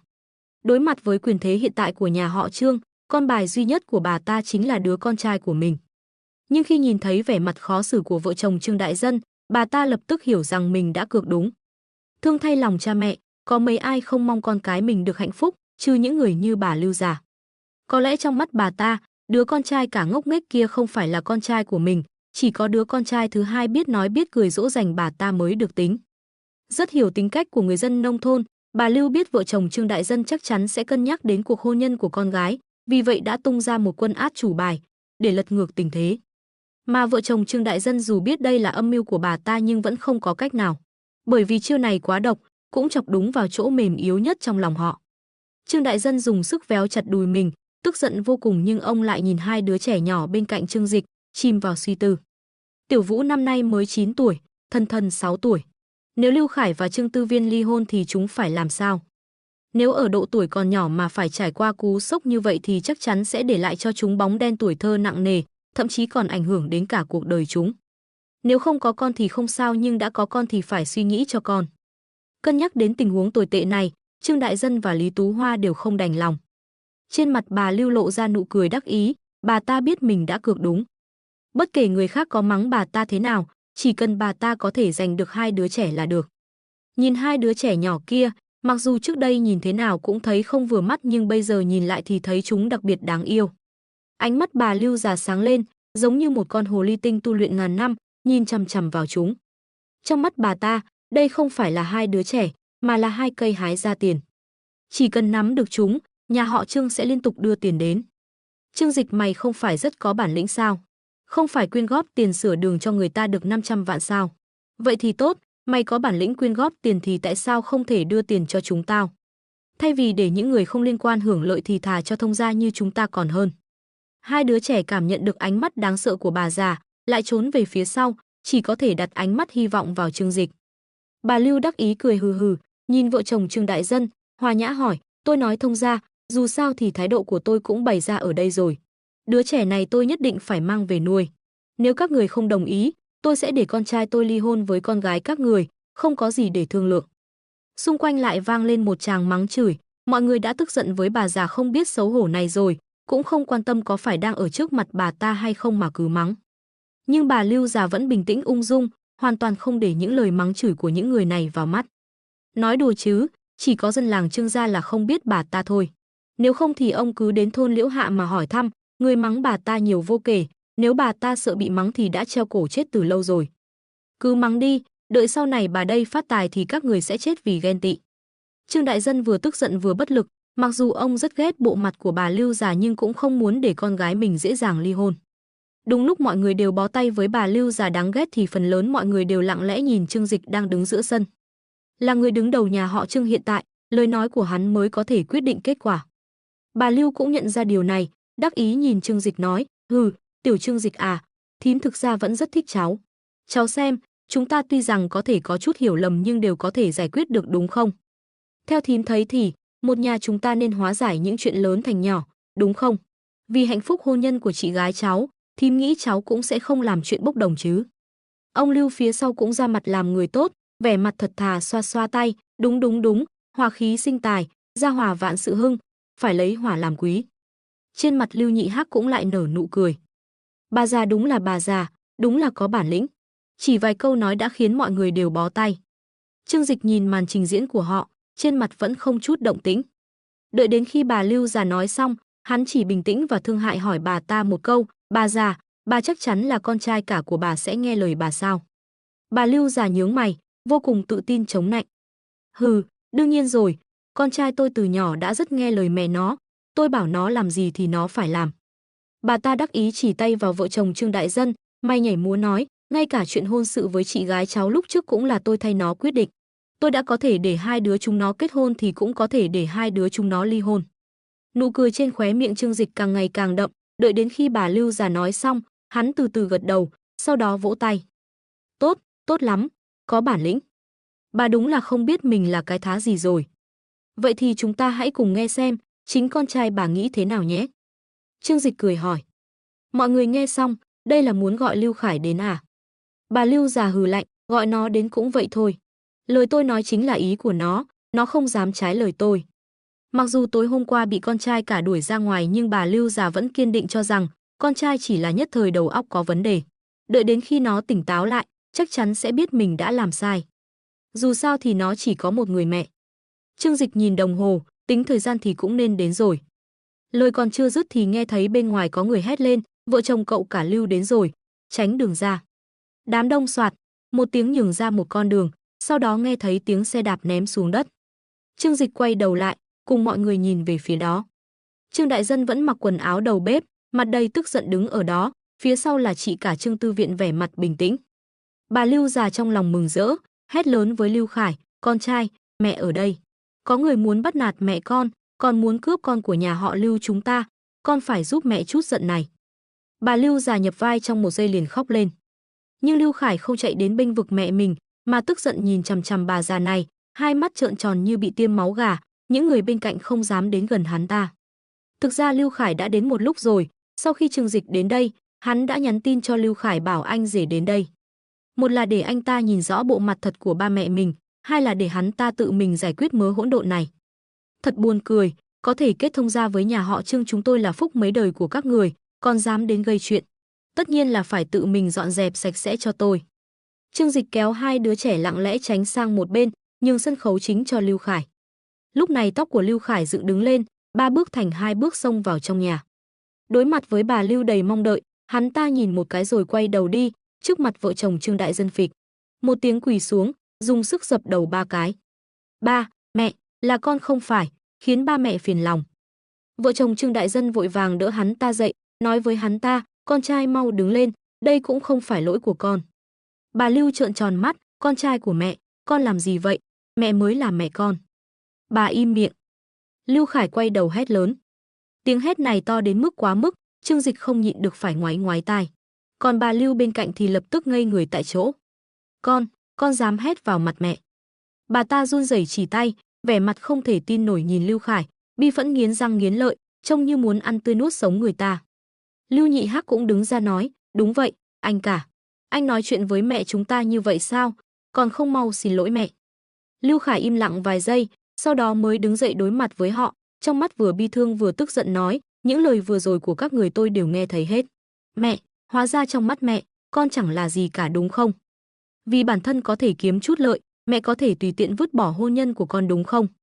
Bà Lưu già không ngờ con trai đã đến từ nãy giờ, vẻ mặt có chút xấu hổ nhưng vẫn nghiến răng nói, chẳng lẽ những gì mẹ nói có gì sai sao? Con dâu bất hiếu với ba mẹ thì giữ lại làm gì? Lúc này, Trương Tư Viện lặng lẽ đi đến bên cạnh Trương Dịch ôm lấy Tiểu Vũ và Thần Thần. Cô nhìn Lưu Khải và bà Lưu già, không nói một lời. Hôm nay Lưu Khải xử lý chuyện này như thế nào cô cũng sẽ không nói thêm một lời nào, nhưng thái độ của hắn ta sẽ quyết định tương lai của hai người. Lưu Khải nhìn vẻ mặt gào thét của mẹ mình, trái tim vốn chân thành lúc này thực sự đã nguội lạnh. Lúc này hắn ta hoàn toàn hiểu ra, hóa ra trong mắt mẹ, mình chỉ là một đứa ngốc biết nghe lời. Ha ha. Hắn ta giơ tay phải của mình lên, như thể nặng ngàn cân nhưng ánh mắt lại kiên quyết chỉ vào bà ta nói, tôi đã lập gia đình rồi. Sau này chuyện của tôi không cần bà quản, các người mau về cho tôi, đừng ở đây mất mặt. Bà Lưu trợn tròn mắt, cái thứ bất hiếu này, thật dám chống đối mình trước mặt. Đứa con bất hiếu này. Bà ta khóc lóc xông tới dùng sức tát Lưu Khải. Hai ông nội và những người hàng xóm xung quanh đều cười ha hả xem kịch vui. Vừa rồi bà già này không phải rất ngang ngược sao, bây giờ mất mặt to rồi chứ. Ha ha, so với việc con cái ly hôn thì đương nhiên có những chuyện mất mặt hơn, đó chính là con cái bất hiếu. Đặc biệt là bị con cái chống đối trước mặt, càng là chuyện cười lớn. Trương Dịch khoanh tay xem kịch, Lưu Khải nhìn xung quanh thấy rất nhiều người làng Trương gia, trong lòng cũng biết nếu tiếp tục như vậy nhất định sẽ khiến vợ chồng Trương Đại Dân và Trương Dịch, Trương Tư Viện không vui. Vì vậy hắn ta nhẫn tâm đẩy bà Lưu già ra. Các người mau đi, đừng ở đây mất mặt nữa. Mặc dù hắn ta không dùng nhiều sức nhưng bà Lưu già vốn gầy yếu, bị đẩy một cái liền ngã xuống đất. Phịch, một tiếng, đặc biệt vang, giống như tiếng cười nhạo của những người hàng xóm xung quanh. Bà Lưu bị Lưu Khải đẩy ngã xuống đất, bà vừa kinh vừa tức, đứa con trai ngốc nghếch nghe lời bà trước đây giờ đột nhiên không nghe lời bà nữa rồi. Cây hái ra tiền mà bà muốn dựa dẫm sau này không còn nữa sao? Ôi, bà ta gào lên một tiếng rồi khóc. Trương Dịch chỉ tay vào bà Lưu và Lưu Nhị Hắc đang muốn động thủ, gây chuyện thì cút ra ngoài gây đi. Hôm nay mà để tôi nghe thấy các người gây động tĩnh gì, có tin không tôi lập tức cho người lôi các người vào tù. Chiêu này rất hiệu quả, Trương Dịch quá quen thuộc với kiểu vô lại của bà Lưu rồi. Cãi nhau với bà ta làm gì, cứ cứng rắn với bà ta là được. Tôi không đánh bà, cũng không đụng vào bà, chỉ tử tế tặng bà một đôi vòng bạc cùng 3 bữa ăn và một phòng ngủ miễn phí. Đây mới là hành động của người tử tế. Tiếng khóc của bà Lưu đột ngột dừng lại, Lưu Nhị Hắc cũng không dám động thủ. Dù sao thì họ cũng đã nghe ngóng rồi, biết Trương Dịch bây giờ rất lợi hại, quan huyện phải năn nỉ hắn, đôn trưởng Phương phải cúi đầu chào hắn. Hôm qua không phải đã diễn một màn như vậy rồi sao? Kết quả là 10 phút sau người ta đã đến, mắng cho họ một trận tơi bời. Nếu hôm nay lại gây chuyện, chắc chắn sẽ phải ăn cơm tù. Việc xâm nhập trái phép và gây rối trật tự xã hội có thể lớn có nhỏ, nếu là người khác, cảnh sát thường chỉ phê bình giáo dục là xong. Nhưng nếu Trương Dịch muốn làm lớn chuyện thì đúng là chỉ như trò đùa. Mày là đứa bất hiếu, tao không bao giờ tha thứ cho mày. Bà Lưu chỉ tay vào mũi Lưu Khải mà mắng. Cút nhanh, đừng có lải nhải. Trương Dịch không kiên nhẫn vẫy tay. Mặc dù trong mắt bà Lưu đầy vẻ sợ hãi và oán hận nhưng bà ta thực sự vẫn sợ Trương Dịch, vội vàng kéo chồng và con trai chạy ra ngoài. Những người hàng xóm ở thôn Trương sau khi xem một vở kịch hay thì thấy rất thú vị, chỉ hận sáng nay ăn quá no, nếu không có món này thì có thể ăn thêm 2 bát cơm tẻ. Được rồi, mọi chuyện đã giải quyết ổn thỏa là tốt rồi. Ông Năm và ông Chín đứng dậy, trên mặt nở nụ cười. Lần này mọi chuyện đã giải quyết ổn thỏa, họ cũng thở phào nhẹ nhõm. Trương Dịch khách sáo tiến lên đưa 2 điếu thuốc lá hạc vàng, lần này làm phiền ông Năm và ông Chín rồi. Ông Năm và ông Chín thấy thái độ của Trương Dịch, trên mặt vô cùng thỏa mãn. Đây chính là tổng giám đốc Trương Dịch khiến cả quan huyện cũng phải cúi đầu. Nhưng hắn không phải là cháu của chúng tôi sao, bây giờ lại lễ phép đưa thuốc cho chúng tôi. Sự thỏa mãn về mặt tâm lý này khiến họ rất vui, cười tươi rói nhận lấy điếu thuốc, không phiền, là bậc trưởng bối, đây là việc chúng tôi nên làm. Ông Năm vỗ vai Trương Dịch, khen ngợi, tôi thích đứa trẻ Tiểu Dịch này từ nhỏ. Thấy nó vừa có tài, vừa nói chuyện dễ nghe. Bây giờ xem ra, quả nhiên không ngoài dự đoán của tôi, ha ha ha. Ông Chín cũng cười ha ha nói, tính theo quan hệ thì ông nội của Trương Dịch là anh em họ của tôi. Quan hệ của hai nhà chúng ta rất gần, huyết thống cũng gần hơn một chút. Bây giờ thằng bé thành công như vậy, tôi cũng thấy hãnh diện. Vợ chồng Trương Đại Dân đi tới, cười nói chuyện với 2 người bác họ, sau đó cung kính tiễn họ đi. Lúc họ sắp đi, Trương Dịch còn nhét cho mỗi người một bao thuốc lá hạc vàng. Không phải vì sợ họ, mà là vì từ nhỏ đã sống ở một nơi có quan hệ tông tộc phức tạp, những phép tắc cần phải tuân thủ thì vẫn phải tuân thủ. 2 vị tộc lão được sủng ái nhược kinh, đây như là loại thuốc lá 200 tệ một hộp. Cả đời họ chưa từng mua, nhiều nhất là trước đây có người cho một điếu. Bây giờ trong túi có một bao thuốc lá hạc vàng, lại còn là do Trương Dịch cho, chắc chắn phải giữ lại. Sau này cũng không hút nữa, cứ để trong túi, sau này đi đâu cũng có thể lấy ra khoe khoang, không khiến người khác ghen tị chết sao. Vợ chồng Trương Đại Dân tiễn 2 vị tộc lão đi với tâm trạng vô cùng thỏa mãn. Trương Dịch đứng ở cửa nhìn gia đình bà Lưu mặt mày xám xịt đi xa dần, khóe miệng dần nở nụ cười lạnh lùng. Hắn quay đầu nhìn anh rể, chị cả đang kéo con và nói chuyện với hắn ta. Trương Dịch thản nhiên nói, anh rể, chuyện này không thể kết thúc như vậy được. Lần này đến lần khác gây chuyện, đây là bắt nạt nhà chúng ta không có người sao. Lưu Khải nghe thấy giọng nói của Trương Dịch thì trong lòng run lên. Hắn ta thở dài, Tiểu Dịch, anh biết em muốn làm gì, nếu em muốn kiện thì cứ kiện đi. Hắn ta biết, cho dù mình không muốn Trương Dịch làm thì Trương Dịch cũng sẽ không nghe lời mình. Làm người, điều quan trọng nhất là phải hiểu rõ vị trí của mình. Trương Dịch muốn hắn ta có mặt mũi nhưng hắn ta phải biết mặt mũi của mình từ đâu mà có, chứ không phải tự tin mù quáng. Ít nhất thì trước mặt Trương Dịch, hắn ta nên biết ơn. Khóe miệng Trương Dịch hơi nhếch lên, tất nhiên, chuyện này nhất định phải làm, anh chuẩn bị tâm lý đi. Nhưng mà, đến lúc đó anh cũng không có tâm trạng để quản chuyện này nữa rồi. Khóe miệng Trương Dịch cong lên, thần bí nói, đến lúc đó anh nên bận rộn với khách sạn mới của mình rồi. Lưu Khải vừa nghe đến 2 chữ khách sạn, thì trong mắt đột nhiên lóe lên tia sáng chờ mong, có thể sở hữu một khách sạn của riêng mình, đó chính là ước mơ lớn nhất của hắn ta với tư cách là một đầu bếp. Tiểu Dịch, em nói là... Hắn ta kích động nhìn Trương Dịch, thậm chí còn không nói nên lời. Bởi vì hắn ta đoán được Trương Dịch muốn nói gì. Trương Dịch gật đầu chắc chắn với hắn ta, đúng vậy, 2 ngày nữa em sẽ đến huyện một chuyến, mua một khách sạn. Đến lúc đó sẽ giao cho chị cả và anh quản lý. Trong đôi mắt của Lưu Khải bùng lên một luồng ánh sáng rực rỡ, đó là thứ ánh sáng hiếm khi xuất hiện trong mắt hắn ta. Tựa như tất cả ánh sáng trong cuộc đời đều trở thành hiện thực vào lúc này vậy. Tôi và Viên Viên cùng quản lý sao? Vậy thì tôi chính là tổng giám đốc rồi.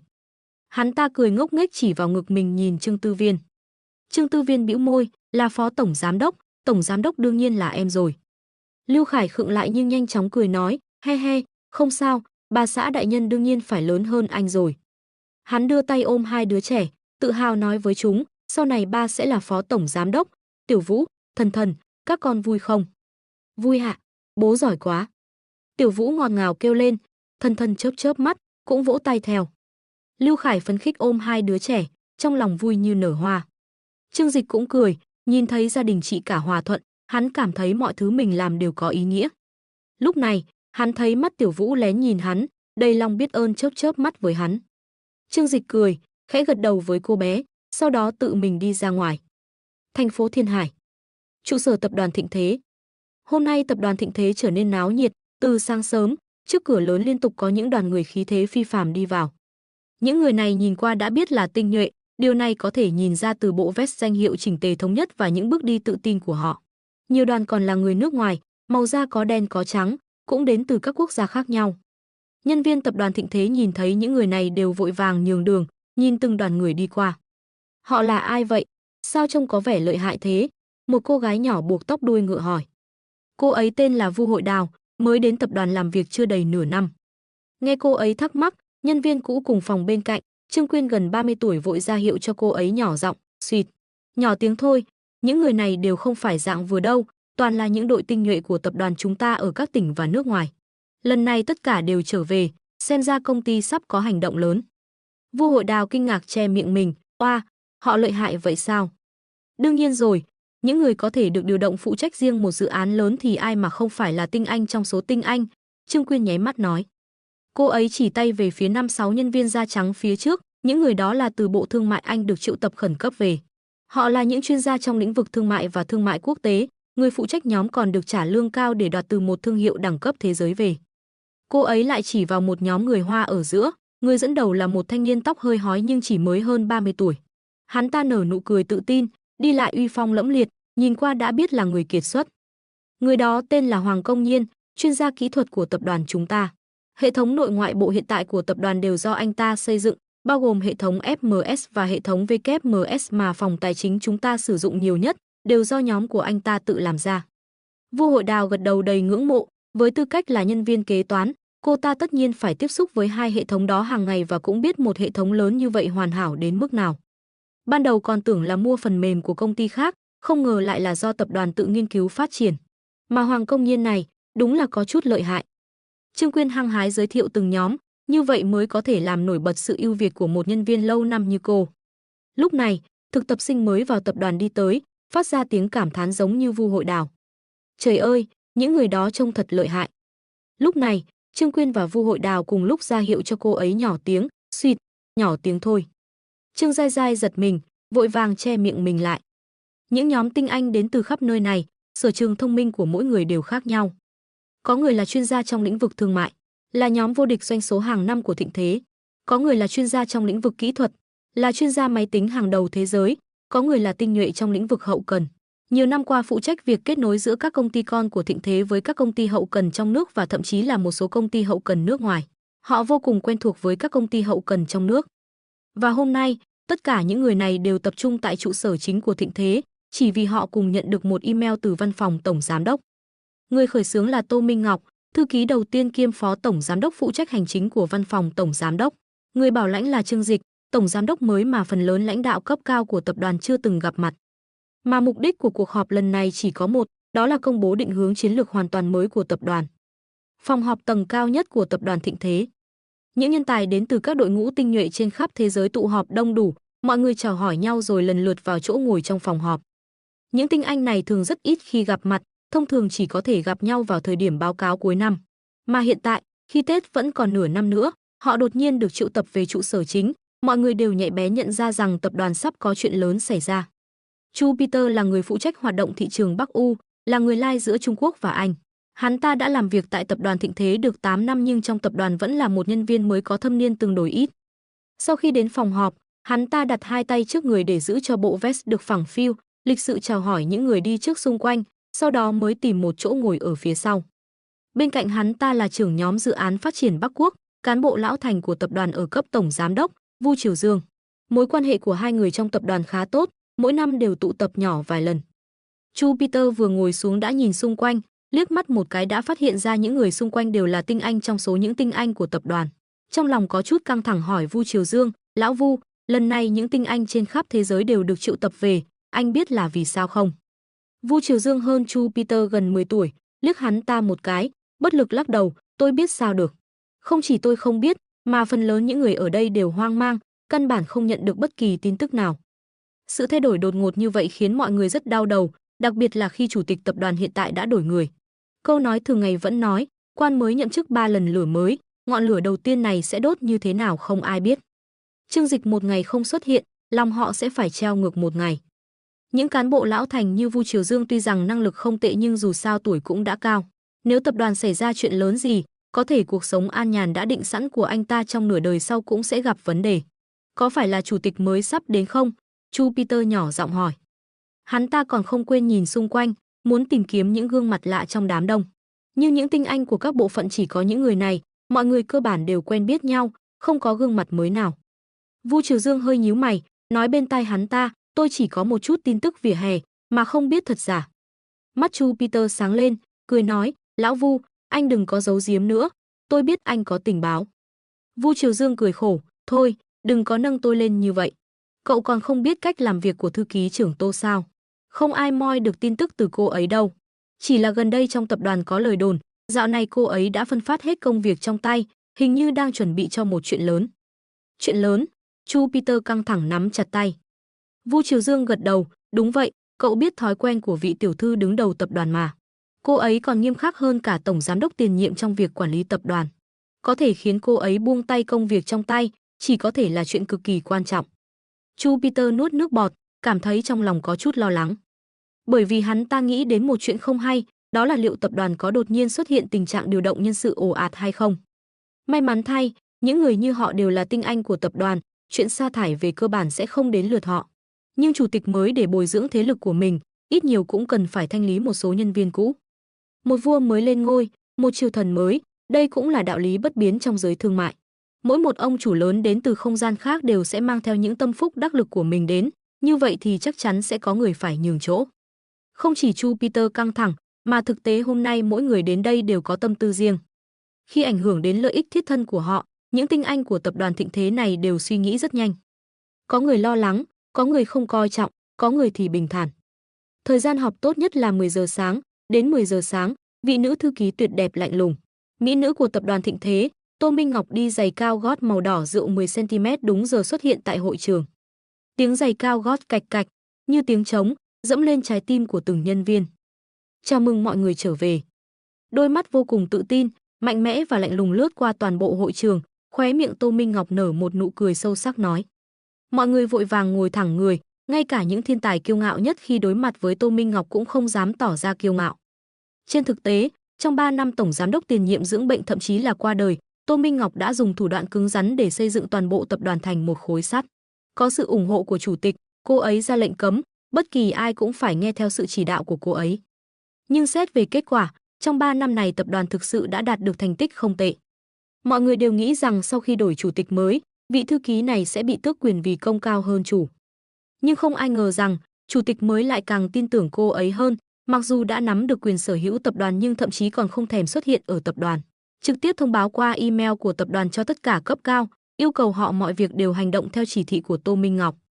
Nói cách khác, từ nay về sau Tô Minh Ngọc rất có thể lại có thể cưỡi lên đầu họ lâu dài. Mặc dù họ cũng rất hy vọng Tô Minh Ngọc có thể cưỡi lên đầu họ, hoặc cưỡi lên chỗ nào khác.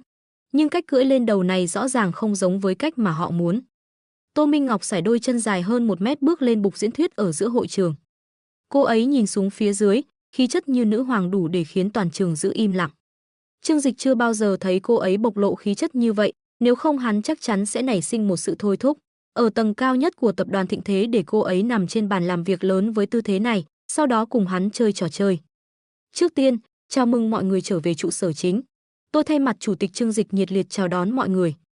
Giọng nói của cô ấy không vội không chậm nhưng lại tràn đầy áp lực, đủ để từng âm tiết đều in sâu vào tai mỗi người.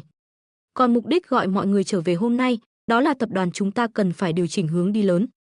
Trong hội trường họp, trái tim của mỗi người đều thót, một cái, lập tức trở nên căng thẳng. Điều chỉnh hướng đi lớn, điều này thật điên rồ. Một cán bộ trung niên hói đầu có chút toát mồ hôi, với tư cách là giám đốc bán hàng khu vực miền Nam. Bộ phận do hắn ta phụ trách hàng năm đều có thể kiếm được không ít tiền cho tập đoàn và cho chính hắn ta. Nếu chuyển đổi lớn thì phần của hắn ta sao có thể không liên quan, đó cũng là ngành nghề chủ lực của tập đoàn. Cái gọi là điều chỉnh trọng điểm, nhẹ thì thương cân động cốt, nặng thì tan thành mây khói. Làm tốt có thể niết bàn tái sinh, làm không tốt thì vạn kiếp bất phục. Công ty nhỏ làm như vậy có lẽ được, có thể dồn vào tử địa rồi sau đó sanh. Nhưng tập đoàn lớn, chưa từng nghe nói đến ai dám điều chỉnh toàn bộ hoạt động kinh doanh theo hướng lật đổ. Cái này có phải hơi mạo hiểm không? Người hói đầu lấy hết can đảm hỏi. Những người khác tuy không lên tiếng nhưng ánh mắt nhìn Tô Minh Ngọc rõ ràng cho thấy, họ cũng có cùng thắc mắc. Tô Minh Ngọc nhìn chằm chằm người hói đầu, khiến hắn ta có chút phát sợ, liên tục nuốt nước bọt. Hừ, Tô Minh Ngọc cười khinh thường, Cô ấy chống hai tay lên bục diễn thuyết, trong nụ cười mang theo khí phách vô song. Làm ăn vốn dĩ đã có rủi ro, nếu có thể có một công việc kinh doanh chắc chắn kiếm được nhiều tiền mà không cần phải chịu bất kỳ rủi ro nào, xin hãy giới thiệu cho tôi. Cô đứng dậy, khoanh tay trước ngực nói, nhưng lần chuyển đổi này là phương án do tôi đưa ra theo chỉ thị của chủ tịch. Đây là một sáng kiến thiên tài, một khi có thể thành công, chúng ta sẽ không chỉ là doanh nghiệp top 10 của tỉnh Giang Nam, thậm chí có thể trở thành top 1 toàn quốc. Thậm chí, có khả năng lọt vào top 50 thế giới. Những người bên dưới ồ lên một tiếng, ngay cả chuyên gia kỹ thuật chuyên tâm viết mã là Hoàng Công Nhiên cũng ngẩng đầu lên, nâng gọng kính của mình. Điều này, có thật không? Tập đoàn Thịnh Thế tuy rất mạnh nhưng ngành truyền thống chúng ta làm về cơ bản đã bão hòa, cho dù có thúc đẩy sản xuất và bán hàng như thế nào cũng không thể đạt được tiến bộ lớn. Đây là lý do chuyển đổi sao? Nhưng trên thế giới đã không còn nhiều ngành nghề ăn nên làm ra nữa, tôi tỏ ý nghi ngờ lời của thư ký Tô. Một nhóm người xì xào bàn tán, mặc dù mọi người đều rất hứng thú với việc kiếm tiền và gây dựng sự nghiệp, nhưng không có nghĩa là họ sẽ dễ dàng bị hai chữ mơ ước kích động. Ngược lại, chính vì họ đều là những người ưu tú nên khi suy nghĩ vấn đề cũng sẽ lý trí hơn. Tô Minh Ngọc có thể thấy rất rõ ràng là phần lớn mọi người đều lắc đầu, cho rằng lời cô nói thật hoang đường. Nhưng khóe miệng Tô Minh Ngọc chỉ có một chút chế giễu. Hừ, nếu mọi người đều có thể nghĩ ra cơ hội kinh doanh lớn này, chẳng phải là nói mọi người đều hơn cả trí tuệ của chủ tịch Trương Dịch sao? Sau buổi nói chuyện đêm tại trang viên Hemingway, mặc dù Tô Minh Ngọc có chút ngượng ngùng về Trương Dịch và những chuyện xảy ra với hắn nhưng với tư cách là một nữ cường nhân, cô vẫn bị trí tưởng tượng phi thường và bản thiết kế kinh doanh hoành tráng của Trương Dịch làm cho cảm động. Vì vậy, sau khi trở về, cô lập tức điều tra dữ liệu thị trường liên quan trong gần 10 năm qua và tiến hành phân tích toàn diện. Cuối cùng, kết quả thu được lại là những gì Trương Dịch nói là sự thật. Và đây thực sự là một cơ hội lớn mà người khác lầm tưởng là không có lối thoát. Tô Minh Ngọc vô cùng phấn khích, với tư cách là một nhà quản lý chuyên nghiệp. Nếu có thể đưa một tập đoàn trở thành doanh nghiệp hàng đầu thế giới thì cô cũng sẽ đạt được thành tựu lớn nhất trong cuộc đời, thậm chí trở thành nhân vật huyền thoại trong lịch sử thương mại thế giới. Và việc tập hợp những người ưu tú của các bộ phận trong tập đoàn đến đây hôm nay chính là để giúp cô cùng nhau thực hiện bản thiết kế vĩ đại này. Cô bị thuyết phục bởi tầm nhìn và tài năng chắc Việt của Trương Dịch, tự cho rằng mình kém xa Trương Dịch.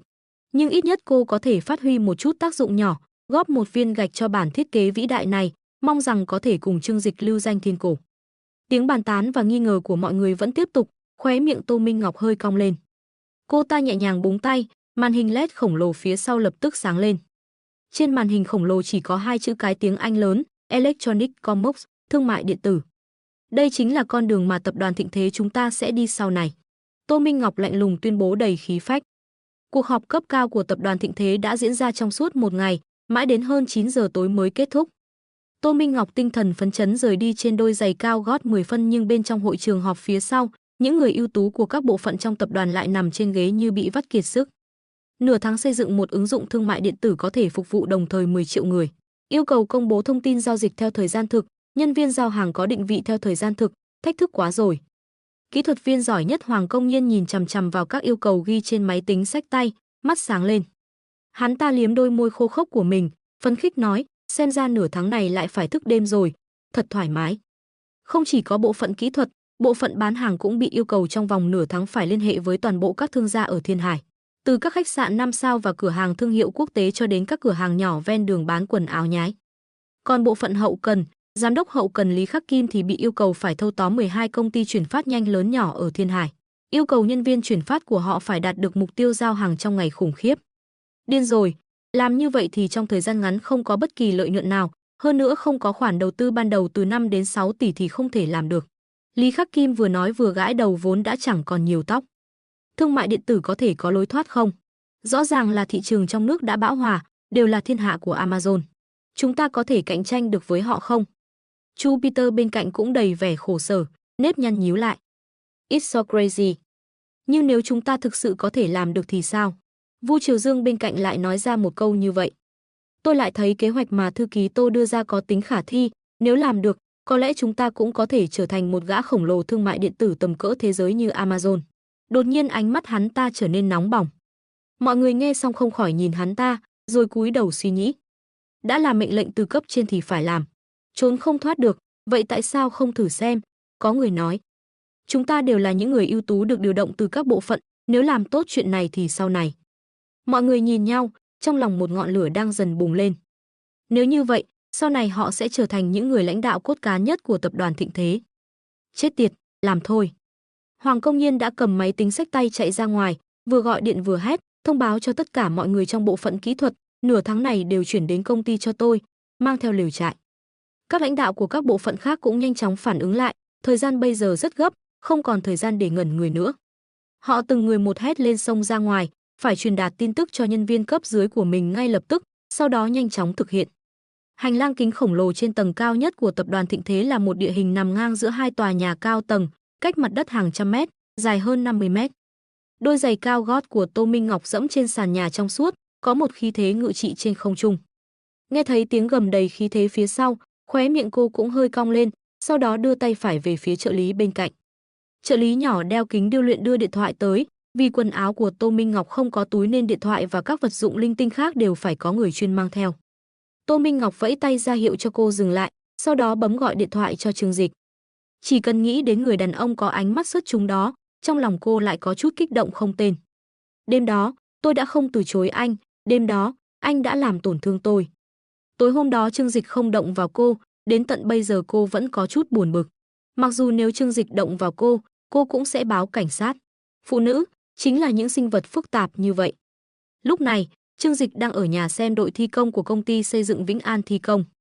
Hàng chục chiếc xe công trình đã đến, hàng chục công nhân ầm ầm kéo đến, đo đạc, phá dỡ nhà cửa, một mạch hoàn thành, công việc có điều bất vặn.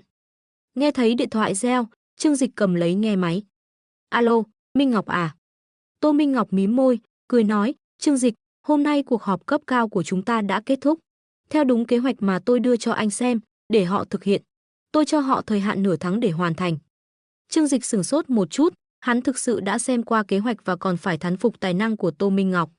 Hắn nói ra ý tưởng làm thương mại điện tử thực ra không khó, dù sao thì trước đây đã nhìn người ta từng bước làm như thế nào rồi.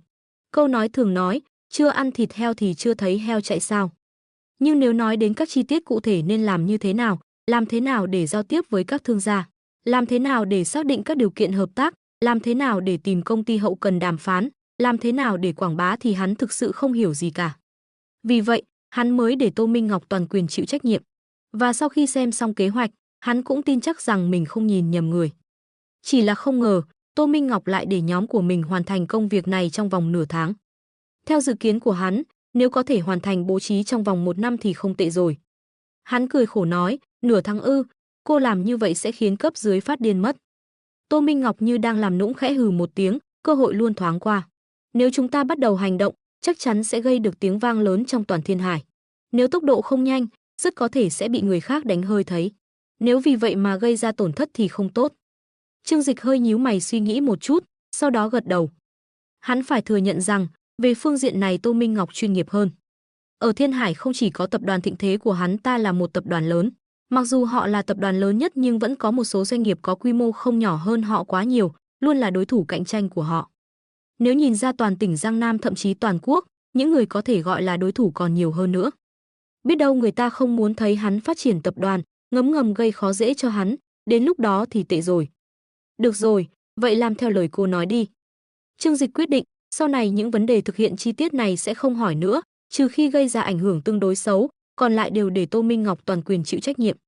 Dù sao thì nghề nào cũng có chuyên môn, hắn không giỏi về những thứ chi tiết vụn vặt này. Hắn giỏi về việc gian lận.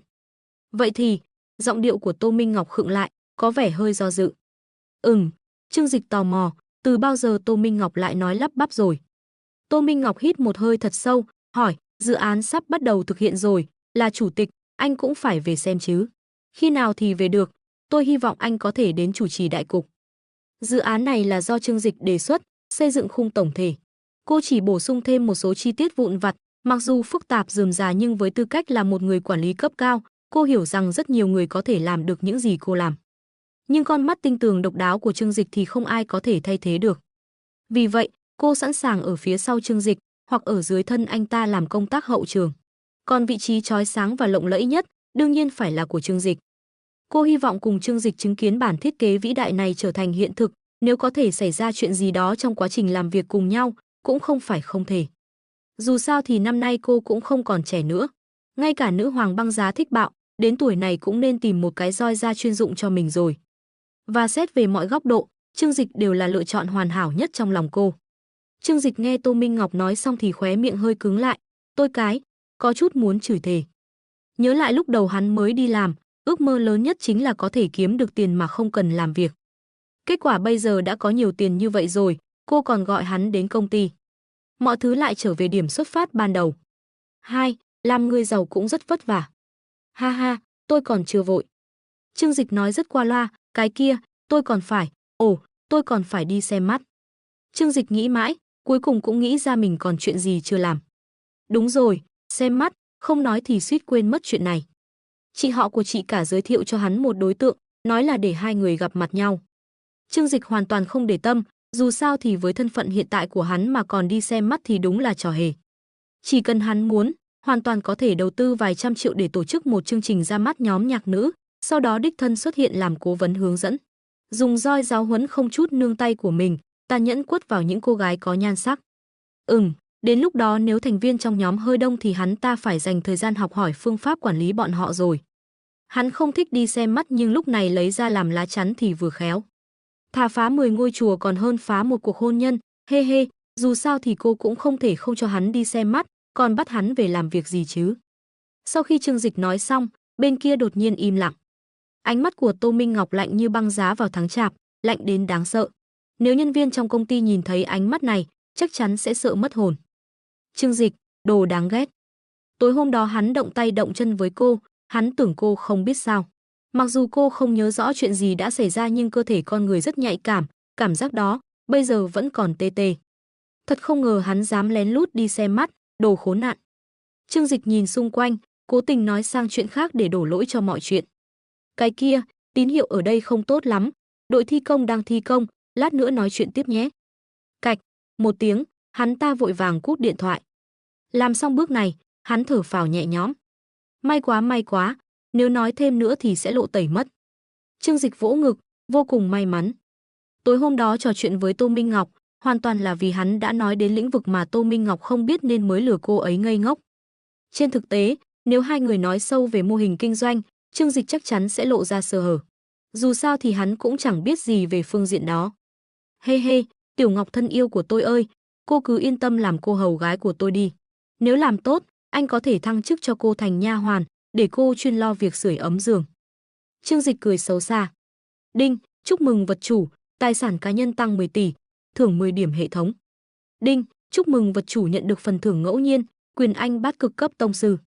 Trương Dịch cúp điện thoại, liền nghe thấy tiếng nhắc nhở của hệ thống bên tai. Hắn sửng sốt một chút, tài sản cá nhân tăng 10 tỷ, khi nào vậy? Hệ thống, tài sản cá nhân của tôi tăng lên như thế nào? Tập đoàn bắt đầu đi theo hướng thương mại điện tử và bắt đầu tiến hành bố trí, theo hệ thống đánh giá, giá trị thị trường của tập đoàn tăng 10 tỷ. Sau đó, khi dự án này phát triển sâu hơn, giá trị tài sản sẽ tiếp tục tăng nhưng nếu dự án phát triển thất bại, điểm thuộc tính và phần thưởng đã phân phối sẽ bị trừ. Lúc này, Trương Dịch cũng hiểu được, hắn bố trí thương mại điện tử cũng giống như kích hoạt nhiệm vụ chính tuyến. Sau đó, Tô Minh Ngọc bắt đầu chính thức thực hiện, cũng giống như hoàn thành nhiệm vụ đầu tiên của nhiệm vụ tuyến, sau đó nhận được phần thưởng của hệ thống. Hắn không chút do dự, dồn hết 10 điểm thuộc tính vào chỉ số thông minh. Một thương nhân giỏi, quan trọng nhất là phải có một bộ não linh hoạt. Còn về phần thưởng ngẫu nhiên của hệ thống, quyền Anh bát cực cấp tông sư, Trương Dịch thấy cũng khá thú vị. Tôi đã là ông chủ lớn như vậy rồi, sau này ra ngoài đều có vệ sĩ bảo vệ, còn cần tự mình đánh nhau sao? Trương Dịch vuốt cằm trầm ngâm. Nhưng phần thưởng của hệ thống đều là ngẫu nhiên, hắn cũng không thể chọn lựa, dù sao có còn hơn không. Luôn có lúc đơn độc, biết thêm một nghề không thiệt thân, hắn cười nói. Sau khi phân phối xong điểm thuộc tính và nhận được kỹ năng mới, hắn cảm thấy toàn thân có một sự thay đổi tinh tế. Đầu óc càng thêm minh mẫn, tốc độ tư duy cũng nhanh hơn. Thử nghiệm phép cộng trừ trong phạm vi 4 chữ số, 1 giây đã có thể tính ra đáp án. Hắn lại thử bộ quyền Anh bát cực đó. Sau khi có được kỹ năng, nó đã được cài đặt trực tiếp vào trí nhớ của hắn. Một chiêu một thức trong lòng căn bản không cần suy nghĩ, chỉ cần hắn giơ tay lên, tự nhiên sẽ làm ra động tác, vô cùng nhuần nhuyễn. Năm xưa, tông sư quyền Anh bát cực Lý Thư Văn chỉ một quyền là có thể đánh chết người, không biết bây giờ trình độ của tôi như thế nào. Trương Dịch nhìn nắm đấm của mình mà nghĩ. Hắn cao lớn, cao 1m85, hơn nữa ngày thường cũng chú trọng rèn luyện, cơ bắp không cường tráng nhưng cũng săn chắc hữu lực. Kết hợp với bộ quyền Anh bát cực cấp tông sư này, hẳn là hắn sẽ không kém gì Lý Thư Văn, đại tông sư năm xưa. Nếu nói có chênh lệch thì có lẽ chỉ là kinh nghiệm thực chiến còn chưa đủ nhiều. Quyền Anh bát cực là một trong những loại quyền mạnh mẽ nhất, Có câu nói thế này, thái cực 10 năm không ra khỏi cửa, bát cực 1 năm đánh chết người. Chính là nói sức mạnh của loại quyền thuật này vô cùng cường hãn. Bên Tô Minh Ngọc đang nghiến răng nghiến lợi, lại bị Trương Dịch cút điện thoại, thực sự hận không thể dùng hàm răng tinh xảo sau đôi môi anh đào của cô mà cắn hắn một cái. Tất nhiên, cô ta là cắn thật, chứ không phải nói chơi. Loại chuyện đó, cần phải từ từ thực hiện trên giường sau này, từ từ mà mưu đồ. Nhưng là một nữ cường nhân nổi tiếng, Tô Minh Ngọc lúc này vẫn lấy công việc làm chính. Hiện tại kế hoạch thương mại điện tử vừa mới triển khai, sau này còn rất nhiều công việc cần xử lý, cô liền thu lại tâm tư của một người phụ nữ nhỏ bé, tiếp tục ngẩng cao đầu bước về phía văn phòng. Thân phận, địa vị và nhan sắc của Trương Dịch hiện tại đều không thể chê vào đâu được, điều đó có nghĩa là sau này hắn sẽ bị không biết bao nhiêu phụ nữ thèm muốn. Tô Minh Ngọc có thể làm được, chính là khiến bản thân không giống với những người phụ nữ khác, làm được những điều mà họ không thể làm.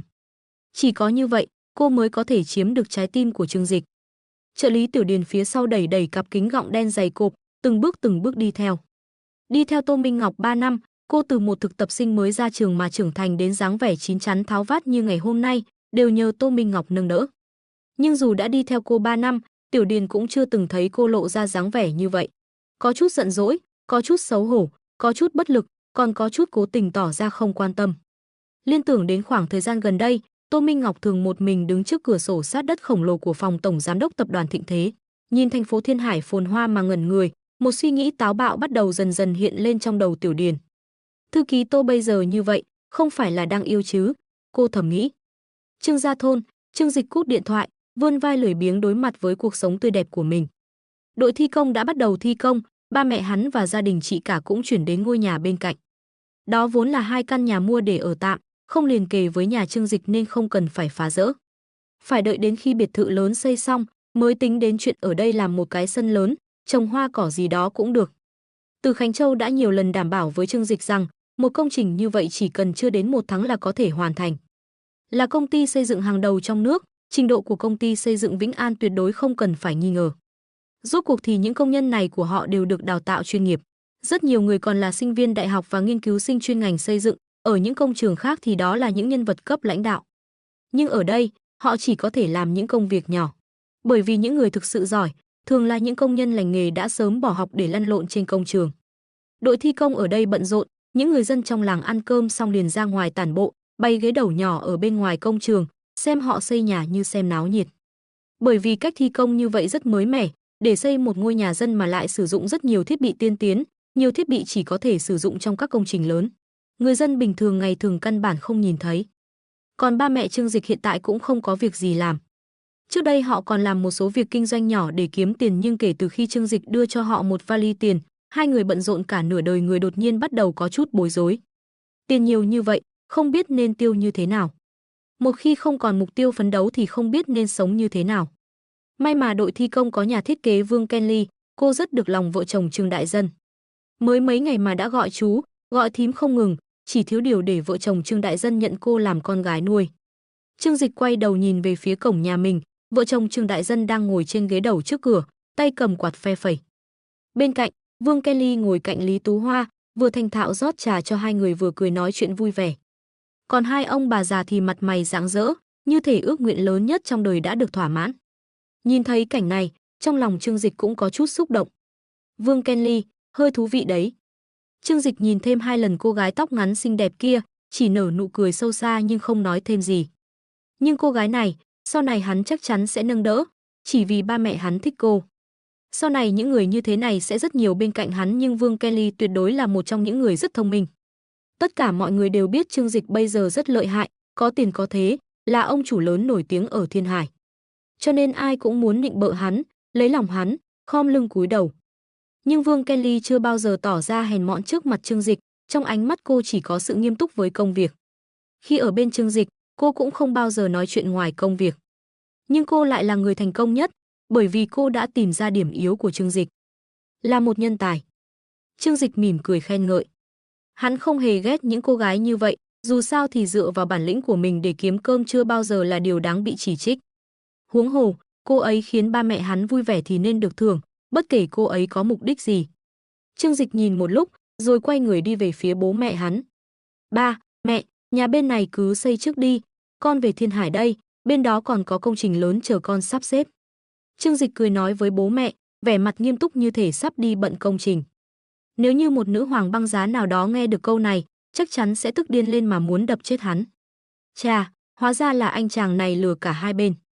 Thấy Trương Dịch đi tới, Vương Kelly sáng mắt lên, lén nhìn hắn một cái. Trương Dịch đứng trước mặt cô, vẻ ngoài cao lớn đẹp trai khiến cô rung động. Cái khí chất của một người thành đạt toát ra từ bên trong, xương quai xanh tinh tế hơi lộ ra ở cổ áo, càng khiến mặt cô ửng hồng. Trương Đại Dân và Lý Tú Hoa nghe vậy, Lý Tú Hoa vội nói, không vội, anh rể chị dâu của con không phải giới thiệu cho con một đối tượng sao, con phải đi xem rồi hãy đi. Trương Đại Dân cũng phụ họa ở bên cạnh, đúng vậy, lỡ như lúc đó vừa mắt thì chúng ta định ngày luôn. Tiểu Dịch à, con không còn nhỏ nữa rồi, tìm được người phù hợp thì cưới luôn đi. Bố mẹ cũng lớn tuổi rồi, bây giờ chỉ chờ bế cháu thôi. Trương Dịch, hai bác nhớ tốt thế, con còn tưởng hai bác quên mất rồi chứ. Trương Dịch muốn khóc không ra nước mắt, tôi muốn chạy thật nhanh chính là sợ hai bác đột nhiên nhớ ra chuyện này, rồi ép tôi đi xem mắt. Quả nhiên là tôi nghĩ nhiều rồi, hai bác căn bản là vẫn luôn nhớ chứ. Lý Tú Hoa nhìn Trương Dịch cười nói, chuyện của con chúng tôi ngày nào cũng nhớ trong đầu, chỉ chờ 2 ngày nữa có tin tức thôi. Còn Vương Kelly ở bên cạnh nghe tin Trương Dịch đi xem mắt, vô thức nắm chặt hai tay. Trời ơi, hắn đi xem mắt sao? Tổng tài của tập đoàn thịnh thế lừng lẫy thế mà lại phải đi xem mắt sao? Vậy chẳng phải là cô cũng có cơ hội sao? Cô lập tức thông minh nhận ra điều này.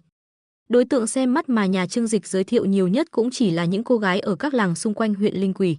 Cho dù là con gái ở thành phố Hoài Hưng, trong mắt cô gái thiên hải như Vương Kelly thì cũng đều là con gái nhà quê. Nếu như họ đều có thể đi xem mắt với Trương Dịch thì tại sao cô lại không thể? Nghĩ đến đây, cô lập tức thẳng lưng lên. Ban đầu cô còn thấy mình nhòm ngó Trương Dịch là không có hy vọng, nhưng giờ đây ngọn lửa nhỏ nhoi đã bùng cháy ngày càng mạnh mẽ, trở thành một ngọn lửa nhỏ. Trương Dịch bên này thì hơi đau đầu, hắn cười khổ liên tục, chẳng lẽ mình thực sự phải đi xem mắt sao? Hắn thực sự không muốn đi. Thứ nhất, chuyện xem mắt chính là giao dịch tiền bạc sắc đẹp, căn bản không thể nói đến tình cảm gì. Đã như vậy, hắn còn không bằng đến hộp đêm, ném một đống tiền gọi 20-30 cô gái vắt kiệt hắn. Quan trọng nhất là những cô gái ở hộp đêm rất chuyên nghiệp, chỉ nói đến tiền chứ không nói đến tình cảm. Còn phụ nữ đi xem mắt thì vừa muốn nói đến tiền, vừa muốn anh phải có tình cảm với cô ta, đây không phải là gian thương sao? Hơn nữa, nếu như người khác biết được tổng tài của tập đoàn thịnh thế lừng lẫy đi xem mắt thì chắc lại ầm ĩ khắp thành phố mất. Ba, mẹ, con bên đó thực sự rất bận, không thể sắp xếp được, hay là đợi đến Tết rồi nói tiếp nhé. Trương Dịch chỉ có thể từ chối. Đáng tiếc là Trương Dịch đã đánh giá thấp ba mẹ mình, dù sao thì họ cũng là những người đã tạo ra sự tồn tại vĩ đại của hắn, chỉ trong nháy mắt đã nhìn thấu bộ mặt của Trương Dịch. Lý Tú Hoa mặt lạnh, không vui nói, không được, con kiếm nhiều tiền như vậy để làm gì? Đã lớn thế này rồi mà còn không chịu kết hôn, chỉ để cho người ta cười vào mặt. Người ta biết thì bảo con ngày nào cũng bận làm việc, người ta không biết còn tưởng con bị làm sao chứ. Trương Dịch giật giật lông mày. Mẹ ơi, mẹ đúng là mẹ ruột của con, có ai lại nguyền rủa con trai mình như vậy không? Nếu như con thực sự bị làm sao thì cả đời này mẹ đừng mong được bế cháu. Trương Đại Dân vỗ đùi, cũng khuyên nhủ, đúng vậy, Tiểu Dịch. Bây giờ con kiếm được nhiều tiền như vậy rồi, 10 đời cũng không tiêu hết được. Con cố gắng làm gì nữa, gia đình mới là quan trọng nhất. Ba mẹ thì không sao, con có rảnh thì về thăm, không rảnh thì gọi điện là được. Nhưng con không kết hôn, không có con cái, chúng ta làm sao yên tâm được. Lại là chiêu bài tình cảm quen thuộc. Nhưng thiên thiên là chiêu bài cũ dích này, Trương Dịch lại trúng. Phải làm sao bây giờ, ba mẹ ruột đang bán thảm trước mặt hắn, cho dù phía trước là hố lửa thì hắn cũng phải nhảy vào. Trương Dịch nghiến răng, cắn chặt ra đầu nói, chưa có tin tức mà. Biết đâu cô gái kia không đồng ý thì sao? Ngay lúc này, phía sau đột nhiên truyền đến tiếng xe điện. Tai Trương Dịch động đậy, tiếng xe điện quen thuộc này. Hắn đột nhiên quay đầu lại nhìn, quả nhiên thấy chị cả Trương Tư Viên của mình. Cô ấy mặt mày hớn hở dừng xe, vừa chạy về phía này vừa hét lớn, ba, mẹ, Tiểu Dịch, có tin rồi, có tin rồi. Trái tim Trương Dịch trùng xuống. Có thể thấy được nụ cười vui vẻ như vậy trên mặt chị cả, nói chung chỉ có 2 trường hợp. Một là con trai cô ấy thi được hạng nhất toàn trường. Hai là chuyện vui của Trương Dịch. Quả nhiên, chị cả chạy đến trước mặt mọi người, cười đến nỗi lộ cả 16 chiếc răng trắng tinh. Cô ấy kích động nhìn Trương Dịch, đưa tay vỗ vào lưng hắn, Tiểu Dịch, chị dâu họ đã đồng ý rồi. Để hai đứa ngày mai gặp nhau, đến huyện. Trương Dịch, ba mẹ Trương Dịch phấn khích đứng dậy. Tốt, mau đi chuẩn bị đi, ngày mai phải thay một bộ quần áo đẹp hơn. Mẹ ơi, bộ quần áo này của con 10 mấy vạn đấy, còn chưa đủ đẹp sao? Cũng phải lái xe đi, ôi, xe nhà mình vẫn được lắm, lái ra ngoài rất có thể diện. Tối nay con phải đi tắm ở nhà tắm, sau đó cạo râu đi. Lần đầu tiên gặp cô gái nhỏ phải để lại cho người ta ấn tượng tốt. Lần này nếu con thành công, chúng ta sẽ kết hôn vào dịp Tết. Ông nói gì vậy, muộn quá, tháng 11 đi. Ba mẹ Trương Dịch vui vẻ đứng dậy, vừa nói vừa cười, bỏ mặc Trương Dịch, người trong cuộc, ở một bên xấu hổ. Chị cả hớn hở chạy về nhà, vui vẻ báo tin tốt này cho Trương Đại Dân và Trương Dịch. Gần đây, Trương Dịch về nhà giúp gia đình giải quyết không ít chuyện, còn giúp cô ấy thoát khỏi mâu thuẫn gia đình kéo dài nhiều năm. Là chị cả, tất nhiên Trương Tư Viện Viện hy vọng có thể làm gì đó cho em trai mình. Vì vậy mấy ngày nay cô ấy rất để tâm, luôn tìm bà chị họ kia hỏi thăm chuyện đối tượng xem mắt. Bây giờ cuối cùng bên kia cũng có hồi âm, nói là đồng ý gặp mặt vào ngày mai, khiến cô ấy vui mừng khôn xiết. Nhà cô gái ở huyện, bố mẹ đều là giáo viên cấp 3, cô gái cũng xinh đẹp, bố mẹ gặp rồi chắc chắn sẽ thích. Chị cả vui vẻ nói với bố mẹ, quay đầu nhìn Trương Dịch, cũng cười tươi nói, Tiểu Dịch, cô gái lần này chị giới thiệu cho em thực sự rất tốt. Em phải đi xem cho kỹ, đến lúc đó nếu có thể cưới về thì tốt quá. Vương Kenly ở bên cạnh nghe xong lời này, khóe miệng hơi nhếch lên. Một cô gái ở một huyện nhỏ có thể tốt đến mức nào, có thể so được với tôi không? Lúc này thậm chí cô ta còn thấy hơi chua xót. Tại sao cơ hội tốt như vậy lại không đến với mình? Không được, mặc dù không ai cho cô ta cơ hội nhưng cô ta phải chủ động giành lấy. Vì vậy, ánh mắt cô ta nhìn Trương Đại Dân và vợ ở bên cạnh trở nên nồng nhiệt hơn. Trương Đại Dân và vợ liếc nhìn nhau, đều nhìn thấy sự vui mừng và hài lòng trong mắt đối phương. Điều kiện này thực sự không tệ, gia đình đều là giáo viên cấp 3, như vậy coi như là gia đình trí thức rồi. Đúng vậy, tôi nhìn ảnh cô gái đó thấy rất có khí chất, không tệ. Trương Đại Dân xoa xoa đôi chân to chắc nịch của mình, hỏi Trương Tư Viện Viện, con gái nhà người ta ở huyện, sao lại đồng ý để người ta giới thiệu cho Tiểu Dịch nhà chúng ta? Khi bà chị họ giới thiệu, Trương Dịch mới về, lúc đó mọi người còn chưa biết Trương Dịch đã trở thành ông chủ lớn, vì vậy, Trương Đại Dân hơi khó hiểu. Trương Tư Viện nghe bố hỏi thế, bất lực thở dài, còn phải nói sao? Đều do Lưu Khải không biết giữ mồm giữ miệng kia. Hóa ra lần trước Trương Dịch chuyển về nhà 5 triệu, Lý Tú Hoa và Trương Đại Dân mua đồ nội thất mới và chuyển gạch, cát để xây nhà ngay. Qua lại một thời gian, dân làng xung quanh đều biết đột nhiên nhà họ Trương có tiền. Sau đó có một hôm chị dâu đi ăn ở quán của anh họ, nói chuyện này với anh họ. Lưu Khải là người khá thật thà, liền nói với chị ấy rằng em vợ mình ở thành phố kiếm được tiền, chuyển về nhà mấy triệu. Sau đó bà chị họ chuyên mai mối đó sáng mắt ngay, lập tức sắp xếp để giới thiệu đối tượng cho Trương Dịch. Phải biết rằng, ở trong làng, nếu mai mối cho người khác thành công thì ít nhất cũng phải được 2-3 nghìn tiền mừng. Người làm mối đều coi đó là nghề kinh doanh. Mà nhà Trương Dịch bây giờ đã có tiền, đến lúc đó nếu chuyện này thành công, tiền không phải sẽ nhiều hơn sao?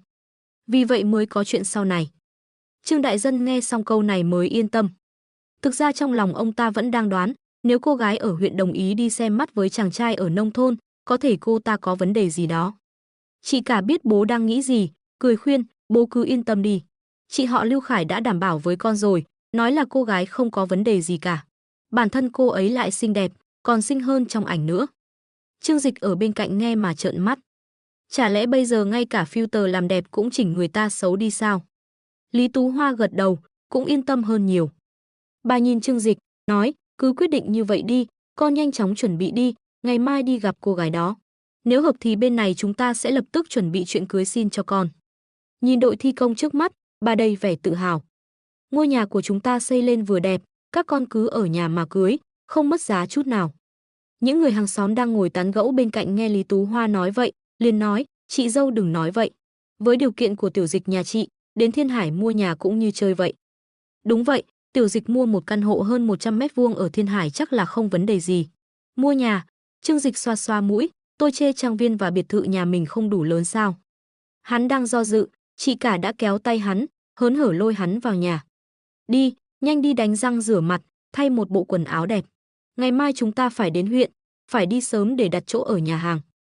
Trương Dịch bất lực nhìn chị cả, lại nhìn bố mẹ, cả nhà chỉ có hắn là vừa buồn cười vừa bất lực, những người khác đều vui vẻ hớn hở. Hắn cười khổ thở dài, gặp thì gặp một lần vậy.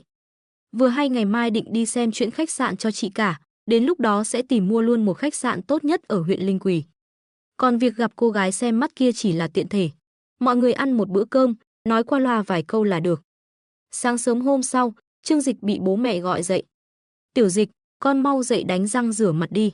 Một lát nữa sửa soạn cho tử tế, chải chuốt tóc tai, để lại ấn tượng tốt cho người ta. Lần đầu tiên gặp mặt không được phép đến muộn. Tiếng mẹ vang lên trước cửa phòng Trương Dịch. Trương Dịch mở đôi mắt lim dim của mình, nhìn đồng hồ mới thấy 7 giờ. Hắn bất lực kêu lên ngay, mẹ, không phải chưa mới gặp mặt sao, bây giờ mẹ vội cái gì? Vừa nghe thấy lời này, tiếng lải nhải bên ngoài cửa lại bắt đầu, vậy thì với tư cách là nam giới, con không phải chuẩn bị trước sao? Đến lúc đó tìm một nhà hàng tốt mời người ta ăn cơm, nhớ nói nhiều lời hay ý đẹp. Ăn cơm xong nếu thấy còn được thì dẫn người ta đi xem phim. Xem xong đi dạo trung tâm thương mại, mua cho người ta một bộ quần áo mới. Trương Dịch cầm lấy gối chặn sau gáy, giả vờ không nghe thấy mẹ nói gì. Thật bất lực, mặc dù bố mẹ đều biết bây giờ hắn rất giàu có nhưng họ đã ở nông thôn hơn 50 năm nên quan điểm giá trị vẫn có sự khác biệt rất lớn với hắn. Họ cho rằng con gái nhà giáo viên ở huyện rất quý giá nhưng trong mắt Trương Dịch, thậm chí còn không đủ tư cách làm người hầu gái trong trang viên của hắn. Tại sao lại nói như vậy? Cứ nhìn Nặc Nặc và Y Y xem, dáng người cân đối, trước sau đều nở nang, quyến rũ động lòng người, e thẹn đáng yêu. Muốn đẹp đến mức nào thì đẹp đến mức đó, lại còn là sinh đôi, đây là một điểm cộng cực lớn. Mà quan trọng nhất là, họ không phải là bình hoa di động chỉ có nhan sắc. Người hầu gái trong nhà đại gia đều cần có kỹ năng chuyên nghiệp, ví dụ như hắn biết có một ông trùm bất động sản ở Thiên Hải. Vì trình độ học vấn không cao nên người giúp việc trong nhà ông ta đều phải tốt nghiệp thạc sĩ. Còn hai người hầu gái xinh đẹp nhà Trương Dịch thì 18 món võ nghệ đều tinh thông, massage, xoa bóp, châm cứu, rắc hơi, thủ công, khẩu kỹ không gì không giỏi, đều là được đào tạo chuyên nghiệp. Lý Tú Hoa ở bên ngoài gọi mãi, thấy Trương Dịch không phản ứng gì, chỉ có thể bất lực dậm chân. Ôi, thằng bé này, giới thiệu đối tượng cho con đều là vì muốn tốt cho con, ngày nào cũng ngủ chăn lạnh thì sướng lắm sao? Bà cũng chẳng có cách nào, đành phải tự mình rời đi, gọi điện cho chị cả Trương Dịch hỏi lịch trình tiếp theo. Lúc này Trương Dịch mới ném gối sang một bên, thầm nghĩ, ngủ chăn lạnh. Chỉ cần con muốn, mỗi tối đi ngủ ngay cả thằng nhỏ cũng được ủ ướt át và ấm áp. Chắc chắn những lời này không thể nói với bố mẹ, nếu không với quan niệm tư tưởng truyền thống của họ thì căn bản không thể chấp nhận được. Mãi đến Trương Dịch hơn 9 giờ mới dậy, thong thả mở vali của mình ra. Quần áo bên trong đều do Nặc Nặc và Y Y chuẩn bị giúp hắn, áo sơ mi là của Lacoste, quần là của Agassi, áo khoác là của Moschino, giày thể thao là phiên bản giới hạn 30 năm của Jordan. Không có một món nào có giá dưới 100.000 tệ. Hắn thay quần áo mới, bộ quần áo đắt tiền khiến hắn càng thêm oai phong lẫm liệt. Có đi xem mắt hay không thì không sao, quan trọng là bố mẹ đều rất coi trọng dịp này, hắn không thể mất mặt. Thay quần áo, rửa mặt xong, Trương Dịch đến trước mặt bố mẹ. Trương Đại Dân và Lý Tú Hoa nhìn thấy con trai mình ăn mặc đẹp trai như vậy, đều phải được gật đầu khen ngợi. Được, hôm nay con trai chúng ta ăn mặc đẹp trai quá. Cô gái đó dù có điều kiện tốt đến đâu, nhìn thấy con trai chúng ta như vậy chắc chắn cũng sẽ động lòng. Hai vợ chồng tự hào nói, dù sao thì đây cũng là tác phẩm của họ. Trương Dịch hơi nhún vai, chẳng phải là đương nhiên sao. Chị cả đã đến từ sớm, hôm nay cô ấy cũng mặc một bộ quần áo trông khá mới. Tiểu Dịch chuẩn bị xong chưa? Chuẩn bị xong rồi thì chúng ta đi thôi, chị cả sốt ruột nói. Đến huyện còn phải tìm nhà hàng, đồng thời xem xung quanh có chỗ nào vui chơi không, sắp xếp lịch trình. Dù sao thì địa điểm hẹn hò không phải ở trấn của họ, muốn chuẩn bị trước thì hơi phiền phức. Trương Dịch nhìn quần áo của chị cả, trong mắt đột nhiên có chút đau lòng. Hắn nhận ra chị cả đã rất chú ý trong việc ăn mặc. Quần áo cũng là những bộ quần áo đẹp để trong đáy hòm, bình thường ít khi mặc, chỉ khi đi xa thăm họ hàng mới lôi ra. Nhưng kết hôn 10 năm, đã hơn 30 tuổi, phần lớn thời gian của chị ấy đều dành cho nhà hàng và con cái, quần áo trên người thực sự không ra sao. Hơn nữa, ở một nơi như trấn Trương gia, quần áo thời trang nhất, nếu đến một nơi hơi lớn một chút thì cũng sẽ rất quê. Sao vậy, Tiểu Dịch? Chị cả nhận ra ánh mắt của Trương Dịch, tò mò hỏi. Trương Dịch cười, nói với chị cả, hôm nay chị có cần thiết phải ăn mặc đẹp thế này không? Chị cả nghe em trai khen mình đẹp cũng cười, tự hào nói, tất nhiên là cần thiết rồi. Đây là chuyện lớn cả đời của em trai chị, đương nhiên phải thật chú ý. Mũi Trương Dịch hơi cay cay nhưng không nói gì. Quần áo mặc trên người chị cả dù có quê đến mấy thì cũng đẹp. Ban đầu hắn thấy phiền, lúc về cũng không mua gì cho gia đình, chỉ mang về 1 triệu tiền mặt. Nhưng chị cả tiết kiệm, dù đã có 200.000 tiền mặt vẫn nghĩ đến việc để dành cho hai đứa con đi học, căn bản không nỡ mua đồ xa xỉ. Trương Dịch thầm quyết định, sau này nhất định phải mua cho chị cả nhiều quần áo và mỹ phẩm đắt tiền, để chị ấy hưởng thụ cuộc sống thượng lưu. Sáng sớm Trương Dịch ăn qua loa một chút, sau đó lái xe đưa chị cả lên đường. Chiếc Bentley Mulsanne trước đó gửi vào xưởng để sửa chắc chắn không thể sửa nhanh như vậy, dù sao cũng phải gửi ra nước ngoài để sửa ở nhà máy gốc.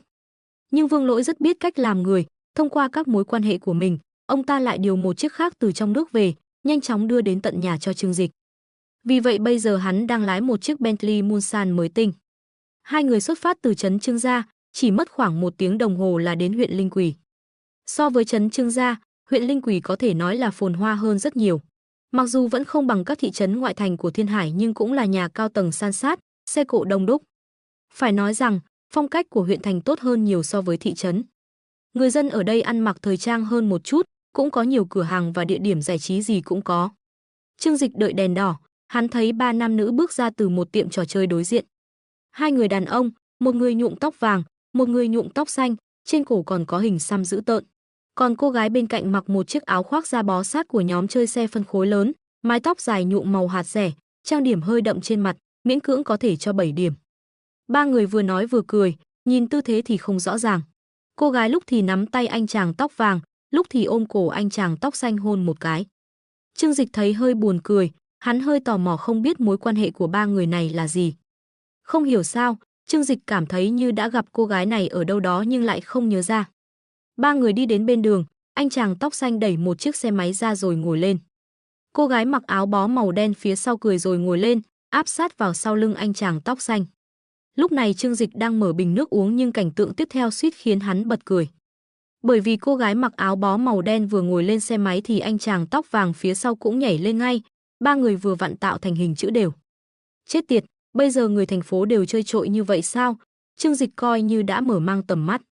Thiên Hải không phải không có nhóm chơi xe phân khối lớn, cũng không phải không có những cô gái phóng khoáng nhưng phóng túng như vậy, để hai người đàn ông kẹp mình trước sau, hắn thực sự là lần đầu tiên nhìn thấy. Ít nhất là trên đường lớn thì hắn mới nhìn thấy lần đầu. Nếu đổi thành những dịp khác hoặc trong phim nào đó thì lại là chuyện khác. Thế đạo suy đổi. Trương Dịch lắc đầu, lúc này đèn xanh bật sáng, hắn liền lái xe đi tiếp. Nhà cô gái đó ở huyện, từ nhỏ đã được gia đình giáo dục tốt, chắc chắn là một cô gái dịu dàng và hiểu biết. Ba mẹ chúng ta nhất định sẽ thích, chị cả nói bên cạnh Trương Dịch. Trương Dịch cười nhạt, cũng chưa chắc. Ai nói với chị rằng con cái nhà giáo viên nhất định là những người hiểu biết, có trình độ văn hóa cao. Trước kia hắn khi đi học gặp những đứa con nhà giáo viên, chẳng có mấy đứa không kênh kiệu, hận không thể để lỗ mũi mọc lên tận trán. Đặc biệt là ở một huyện nhỏ như Linh Quỳ này, con nhà giáo viên vì lý do xã hội, từ nhỏ đi học đều được quan tâm đặc biệt, vì vậy luôn có cảm giác mình cao hơn người khác. Sau khi đi làm, hắn ghét nhất là tiếp xúc với hai loại người. Một loại là từng làm hội học sinh, một loại là con nhà giáo viên. Chị cả cảm nhận được tâm trạng bất mãn của Trương Dịch, chị cười hỏi, từ trước đến giờ, em không muốn đi xem mắt đúng không?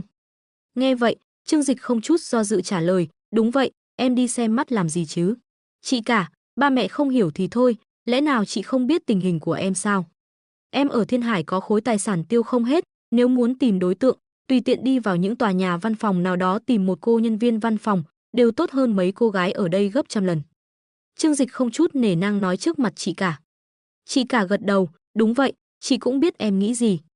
Nhưng em có nghĩ đến chuyện sau này em càng ngày càng bận, còn ba mẹ lại sống ở nông thôn cả đời, không muốn rời quê hương không? Đến lúc đó có phải cần người chăm sóc không? Trương Dịch trong lòng khẽ động. Quả thực là như vậy. Nếu không phải vậy, hắn sao lại mua cho chị cả một căn nhà bên cạnh nhà mình? Nói trắng ra, chính là hy vọng khi hắn không ở nhà, gia đình chị cả có thể giúp đỡ chăm sóc ba mẹ. Nhưng chuyện này liên quan gì đến việc chị bảo em đi xem mắt? Trương Dịch không hiểu hỏi. Khóe miệng Trương Tư Viên hơi nhếch lên, lén lút nói, chị cũng biết những ông chủ lớn giàu có như mấy em ở thành phố, bên cạnh chắc chắn sẽ không chỉ có một người phụ nữ. Trong nhà phải có một người biết điều, bên ngoài còn phải nuôi một đám người đẹp. Nụ cười của Trương Dịch có chút ngượng ngùng nhưng không phủ nhận lời Trương Tư Viên nói. Hắn không phải là Liễu Hạ Huệ, xã hội bây giờ vốn dĩ quan hệ nam nữ rất phức tạp, đàn ông có tiền có thể muốn chơi thế nào thì chơi thế đó. Hắn tuy không chơi bời lung tung nhưng khi nhìn thấy phụ nữ đẹp cũng muốn chiếm hữu. Trước kia nghèo không có khả năng, bây giờ có tiền rồi, hắn đương nhiên sẽ không kiềm chế ham muốn của mình. Chị cả tiếp tục nói, điều kiện của em tốt như vậy, tìm loại con gái nào cũng tìm được.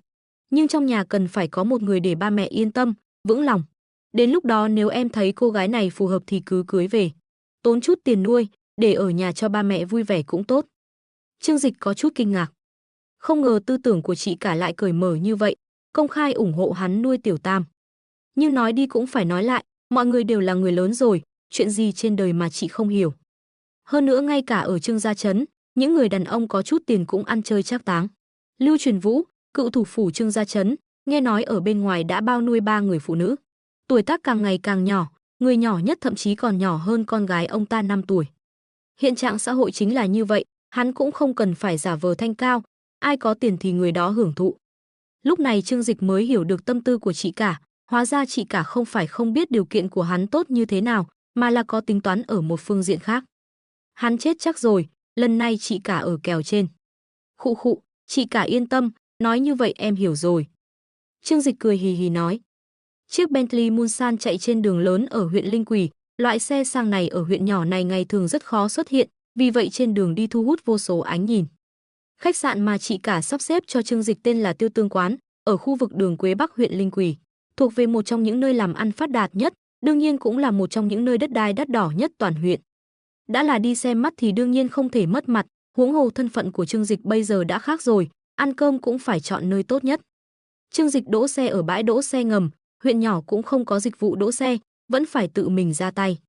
Đi qua cánh cửa xoay lớn bước vào khách sạn lớn nhất huyện Linh Quỳ mang tên Tiêu Tương Quán, Trương Dịch khoanh tay đánh giá xung quanh. Phát hiện ra cách trang trí bài trí ở đây quả thực rất không tệ, thậm chí còn không kém gì một số khách sạn 4 sao ở Thiên Hải. Ở một nơi nhỏ như huyện Linh Quỳ thì rất khó có được. Hai người vừa bước vào cửa, một nữ phục vụ đã dùng giọng điệu vô cảm nói, chào mừng đến với Tiêu Tương Quán, xin hỏi quý khách có đặt trước không? Nghe thấy giọng nói này, Trương Dịch trong lòng thở dài. Mặc dù bối cảnh có thể trang trí theo khách sạn 4 sao nhưng trình độ phục vụ của nhân viên ở nơi nhỏ vẫn kém xa. Ở Thiên Hải, yêu cầu đối với nhân viên phục vụ là khi mỉm cười phải có cảm xúc, phải là nụ cười chân thành. Thậm chí anh tát một cái, mặc dù trong mắt đầy nước mắt nhưng nụ cười trên mặt không hề thay đổi. Một khách sạn nổi tiếng nào đó đã lưu truyền cách đào tạo của họ, mỗi tuần phải có một lần luyện tập tát, chuyên dùng để rèn luyện tâm lý của nhân viên, để họ không bao giờ được xảy ra xung đột với khách hàng. Còn nhân viên phục vụ của Tiêu Tương Quán thì cứng nhắc, giống như người máy. Nhìn thấy Trương Dịch và Trương Tư Viên, ánh mắt của họ có thể nói là một trời một vực. Trương Dịch đẹp trai, khí chất cao quý không gì sánh được. Những nữ phục vụ nhìn thấy Trương Dịch thì mắt đều nhìn thẳng, còn có người còn lén nuốt nước bọt. Chị cả thì giản dị, nhìn qua chính là một phụ nữ thôn trấn bình thường. Họ liếc nhìn, theo bản năng lộ ra vẻ khinh thường. Trương Dịch và chị cả bước vào khách sạn, chị cả rất ít khi đến những nơi như thế này, mặc dù là dẫn theo em trai nhưng trong lòng cũng có chút gò bó. Nhưng đã đến rồi, chị ấy đành phải cố gắng cười tươi đi qua, hỏi một cô phục vụ, xin chào, làm phiền hỏi một chút, tôi đã đặt một bàn hôm nay, ở đâu vậy? Thái độ của chị cả rất lịch sự, ngược lại khiến cô phục vụ vô thức đánh giá chị ấy một lượt. Quần áo thì quê mùa, trang điểm thì chỉ đánh chút phấn, thoa chút son giá rẻ. Sau khi thẩm định, cô ta nhanh chóng phán đoán ra đây là một người phụ nữ không có tiền, lập tức thái độ cũng trở nên lạnh nhạt.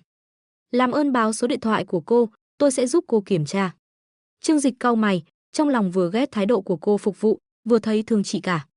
Chị cả ơi, chúng ta đến đây là để tiêu tiền, chị không cần phải khách sáo với cô ta như vậy. Mặc dù hiểu lễ phép là không sai nhưng có một số người chị quá khách sáo với họ, họ ngược lại sẽ được đả lấn tới. Tuy nhiên, mặc dù cô phục vụ trên mặt và trong ánh mắt đều lộ ra vẻ coi thường nhưng vẫn phải ăn bát cơm này, liền lạnh lùng chỉ cho chị cả hướng đến bàn ăn mà chị ấy đã đặt trước.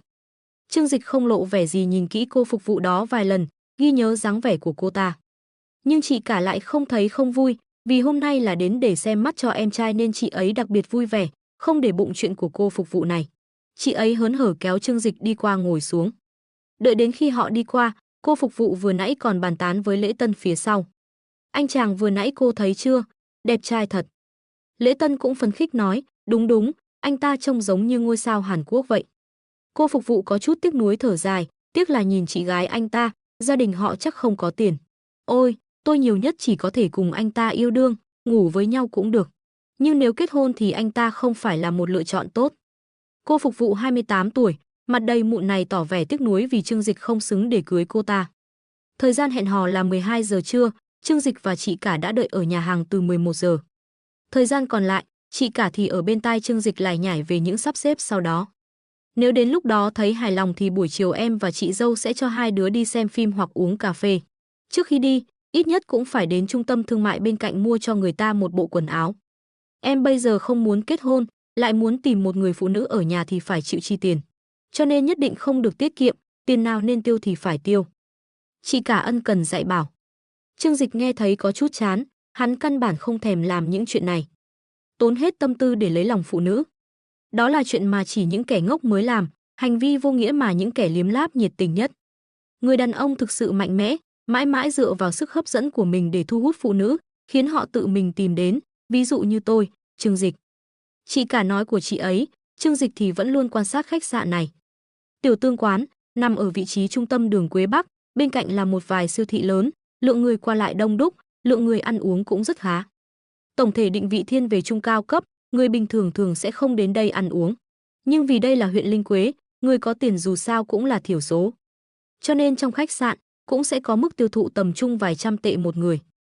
Bố trí nội thất cũng khá ổn, lấy hai chữ Tiêu Tương làm tên, đương nhiên là xây dựng theo phong cách rừng trúc. Môi trường thanh nhã, đèn và giấy dán tường tôn nhau lên. Trong loa trên tường phát ra tiếng đàn cổ tranh và sáo trúc du dương, có tiếng suối chảy róc rách truyền đến, khiến lòng người khoan khoái. Có thể thấy, khách sạn này đã bỏ rất nhiều tâm tư để trang trí. Cũng tạm, coi như lọt vào mắt xanh. Nhìn đồng hồ, hắn thấy hơi chán, liền giơ tay gọi, "Phục vụ, mang thực đơn cho tôi." Chị cả vừa tức vừa buồn cười nói, "Người ta còn chưa đến mà, em đã tự ăn rồi à?" Trương Dịch cũng cười hỏi lại, "Cô ta không đến thì em phải nhịn đói sao?" "Yên tâm, đến lúc đó một bàn đồ ăn bày ở đây, chỉ là có ý thôi. Chúng ta cần chính là sự phô trương chứ không phải sao, cũng không cần phải bạc đãi bản thân mình." Cũng không phải nói là Trương Dịch bây giờ đói, dù sao trước khi đến cũng vừa ăn sáng xong. Nhưng sau khi quan sát một lượt nội thất trong khách sạn, hắn muốn nếm thử tay nghề của đầu bếp ở đây thế nào. Cô phục vụ vừa nãy bĩu môi, trong mắt có chút tiếc nuối cũng có chút thèm thuồng cầm thực đơn đi tới, trực tiếp đặt trước mặt Trương Dịch trên bàn. "Xin hỏi anh muốn ăn gì?" Trương Dịch lại nhìn cô ta một cái, khóe miệng hơi cong lên. Cô phục vụ thấy trên khuôn mặt đẹp trai của Trương Dịch nở nụ cười, không nhịn được tim đập nhanh hơn mấy nhịp. "Hẹn hò, không? Trai đẹp, em được. Nếu muốn ăn đồ thì sò điệp thế nào?" 2 phần cháo yến mạch ngân nhĩ, 1 phần hải sâm xào hành và sườn xào chua ngọt. Trương Dịch giơ một ngón tay lên, "Ngoài ra, gọi thêm 1 phần cho quản lý của các người." Cô phục vụ ngẩn người, còn tưởng mình nghe nhầm. "Anh nói gì cơ?" "Tôi nói mời quản lý của các người đến đây một chút, tôi có chuyện muốn nói với anh ta." Trương Dịch khoanh tay để trên đầu gối, vô cùng bình tĩnh tự tin nói. Nụ cười tự tin của hắn khiến cô phục vụ vốn định chế giễu cũng phải nuốt những lời định nói vào trong, gật đầu nói, "Được, tôi sẽ gọi giúp anh." Nói xong cô ta cầm thực đơn rời đi. Lúc này chị cả mới nhỏ giọng nói, "Em ăn một mình là được rồi, gọi 2 phần làm gì, chị còn chưa đói. Hơn nữa, em gọi quản lý của họ đến làm gì?" Trương Dịch nhìn chị cả mình, cười thở dài. "Chị cả, ăn cơm chẳng lẽ chỉ là để no bụng thôi sao?" Chị cả ngẩn người, "Thế thì còn để làm gì?" Cô thấy câu hỏi của Trương Dịch rất kỳ lạ, ăn cơm không phải là để no bụng thì còn để làm gì? Không không không, Trương Dịch lắc ngón tay của mình, mỉm cười nói, ăn uống phải là một loại hưởng thụ, đặc biệt là đối với những người có tiền như chúng ta. Hắn ngồi thẳng người, nghiêm túc nhìn chị cả nói, "Chị cả, nhà chúng ta trước đây vẫn luôn rất nghèo nhưng bây giờ thì khác rồi, chúng ta là người có tiền. Cho nên chị phải lấy tiêu chuẩn của người có tiền để yêu cầu bản thân. Không cần phải cái gì cũng tiết kiệm như vậy, phải học cách hưởng thụ cuộc sống. Chị cũng phải thường xuyên khuyên bảo ba mẹ, thay đổi suy nghĩ của họ." Chị cả nghe Trương Dịch nói một tràng từ tận đáy lòng, cũng chìm vào suy tư. Nhiều năm hình thành thói quen, khiến cô trên đường nhìn thấy một cái chai nước ngọt cũng sẽ vô thức muốn nhặt lên. Ý nghĩ đầu tiên trong đầu chính là có thể bán được 1 xu. Mặc dù bây giờ em trai đã thành đạt, cũng đã đưa cho cô một số tiền lớn nhưng tật xấu lâu năm không phải 3 ngày 2 bữa là có thể sửa được. Trương Dịch tiếp tục nói, "Coi như là vì em đi. Em đường đường tập đoàn thịnh thế là tổng tài, nếu như gia đình còn sống tàn tiện như vậy, không phải là để người ta cười vào mặt em sao?" Chị cả gật đầu, hiểu ý của Trương Dịch. "Chị hiểu rồi." Cô vui vẻ cười. Nếu có thể cởi bỏ xiềng xích của tiền bạc, ai mà không muốn tùy ý tiêu tiền để hưởng thụ cuộc sống, chỉ thiếu một điều kiện vật chất mà thôi. Trương Dịch gật đầu, chốc nữa nếm thử tay nghề của họ. "Em khá hài lòng với cửa hàng này, lát nữa gọi quản lý của họ đến, nói chuyện về việc mua lại." Chị cả kinh ngạc đến mức há hốc mồm, "Cái gì?" Giọng cô đột nhiên hơi lớn, thu hút sự chú ý của những vị khách xung quanh, mấy cô phục vụ bên kia nhìn thấy, trong mắt cũng lộ ra vẻ khinh thường. Người nhà quê chưa từng thấy thế giới, ở nơi công cộng còn hét lớn. Đúng vậy, thật sự tưởng đây là đất nhà mình sao? Đây là Tiêu Tương quán, nhà hàng cao cấp. Chị cả cũng nhận ra giọng mình hơi lớn, vội vàng hạ thấp giọng nói, "Đây chính là nhà hàng tốt nhất toàn huyện Linh Quế, rất đắt." "Có thể đắt đến mức nào?" Trương Dịch xòe tay phản bác. Chị cả do dự một lúc, mới nói, ít nhất cũng phải 1-2 tỷ chứ. Không chỉ vậy đâu, Trương Dịch phất tay, em ước tính phải 5-6 tỷ mới được. Chị cả cười, em không hiểu tình hình nhà cửa, khách sạn ở huyện Linh Quế này dù có tốt đến đâu cũng không thể đắt như vậy được. Trương Dịch cũng cười, nhưng em nói là tính cả tiền đất. Lúc này chị cả không cười nổi nữa. Người ta mở khách sạn đều là thuê nhà, nếu làm ăn thua lỗ thì cho thuê lại, như vậy còn có thể giảm bớt tổn thất. Nhưng muốn mua một khách sạn lớn ngay tại đại lộ thương mại trung tâm đường Quế Bắc, lại còn cả tiền đất thì quá là khoa trương. Cho nên Trương Dịch nói vài trăm triệu, không hề quá đáng. Đối với Trương Tư Viện, người đang kinh doanh một nhà hàng nhỏ, hai vợ chồng mỗi tháng kiếm được nhiều nhất cũng chỉ khoảng chục triệu thì điều này quá khó tin. Không được, tuyệt đối không được. Chị cả nói gì cũng không đồng ý, lắc đầu lia lịa. Sao có thể để em tiêu nhiều tiền như vậy, lỡ lỗ thì phải làm sao? Đó là vài tỷ đấy, chỉ cần cầm số tiền này gửi vào ngân hàng là có thể sống thoải mái cả đời, nếu để chị cả dùng nó để kinh doanh, chị cả không dám. Huống hồ đây còn là tiền của em trai. Chị cả, với em thì số tiền này chỉ là muối bỏ bể thôi, chị không cần thấy nhiều. Trương Dịch an ủi chị cả.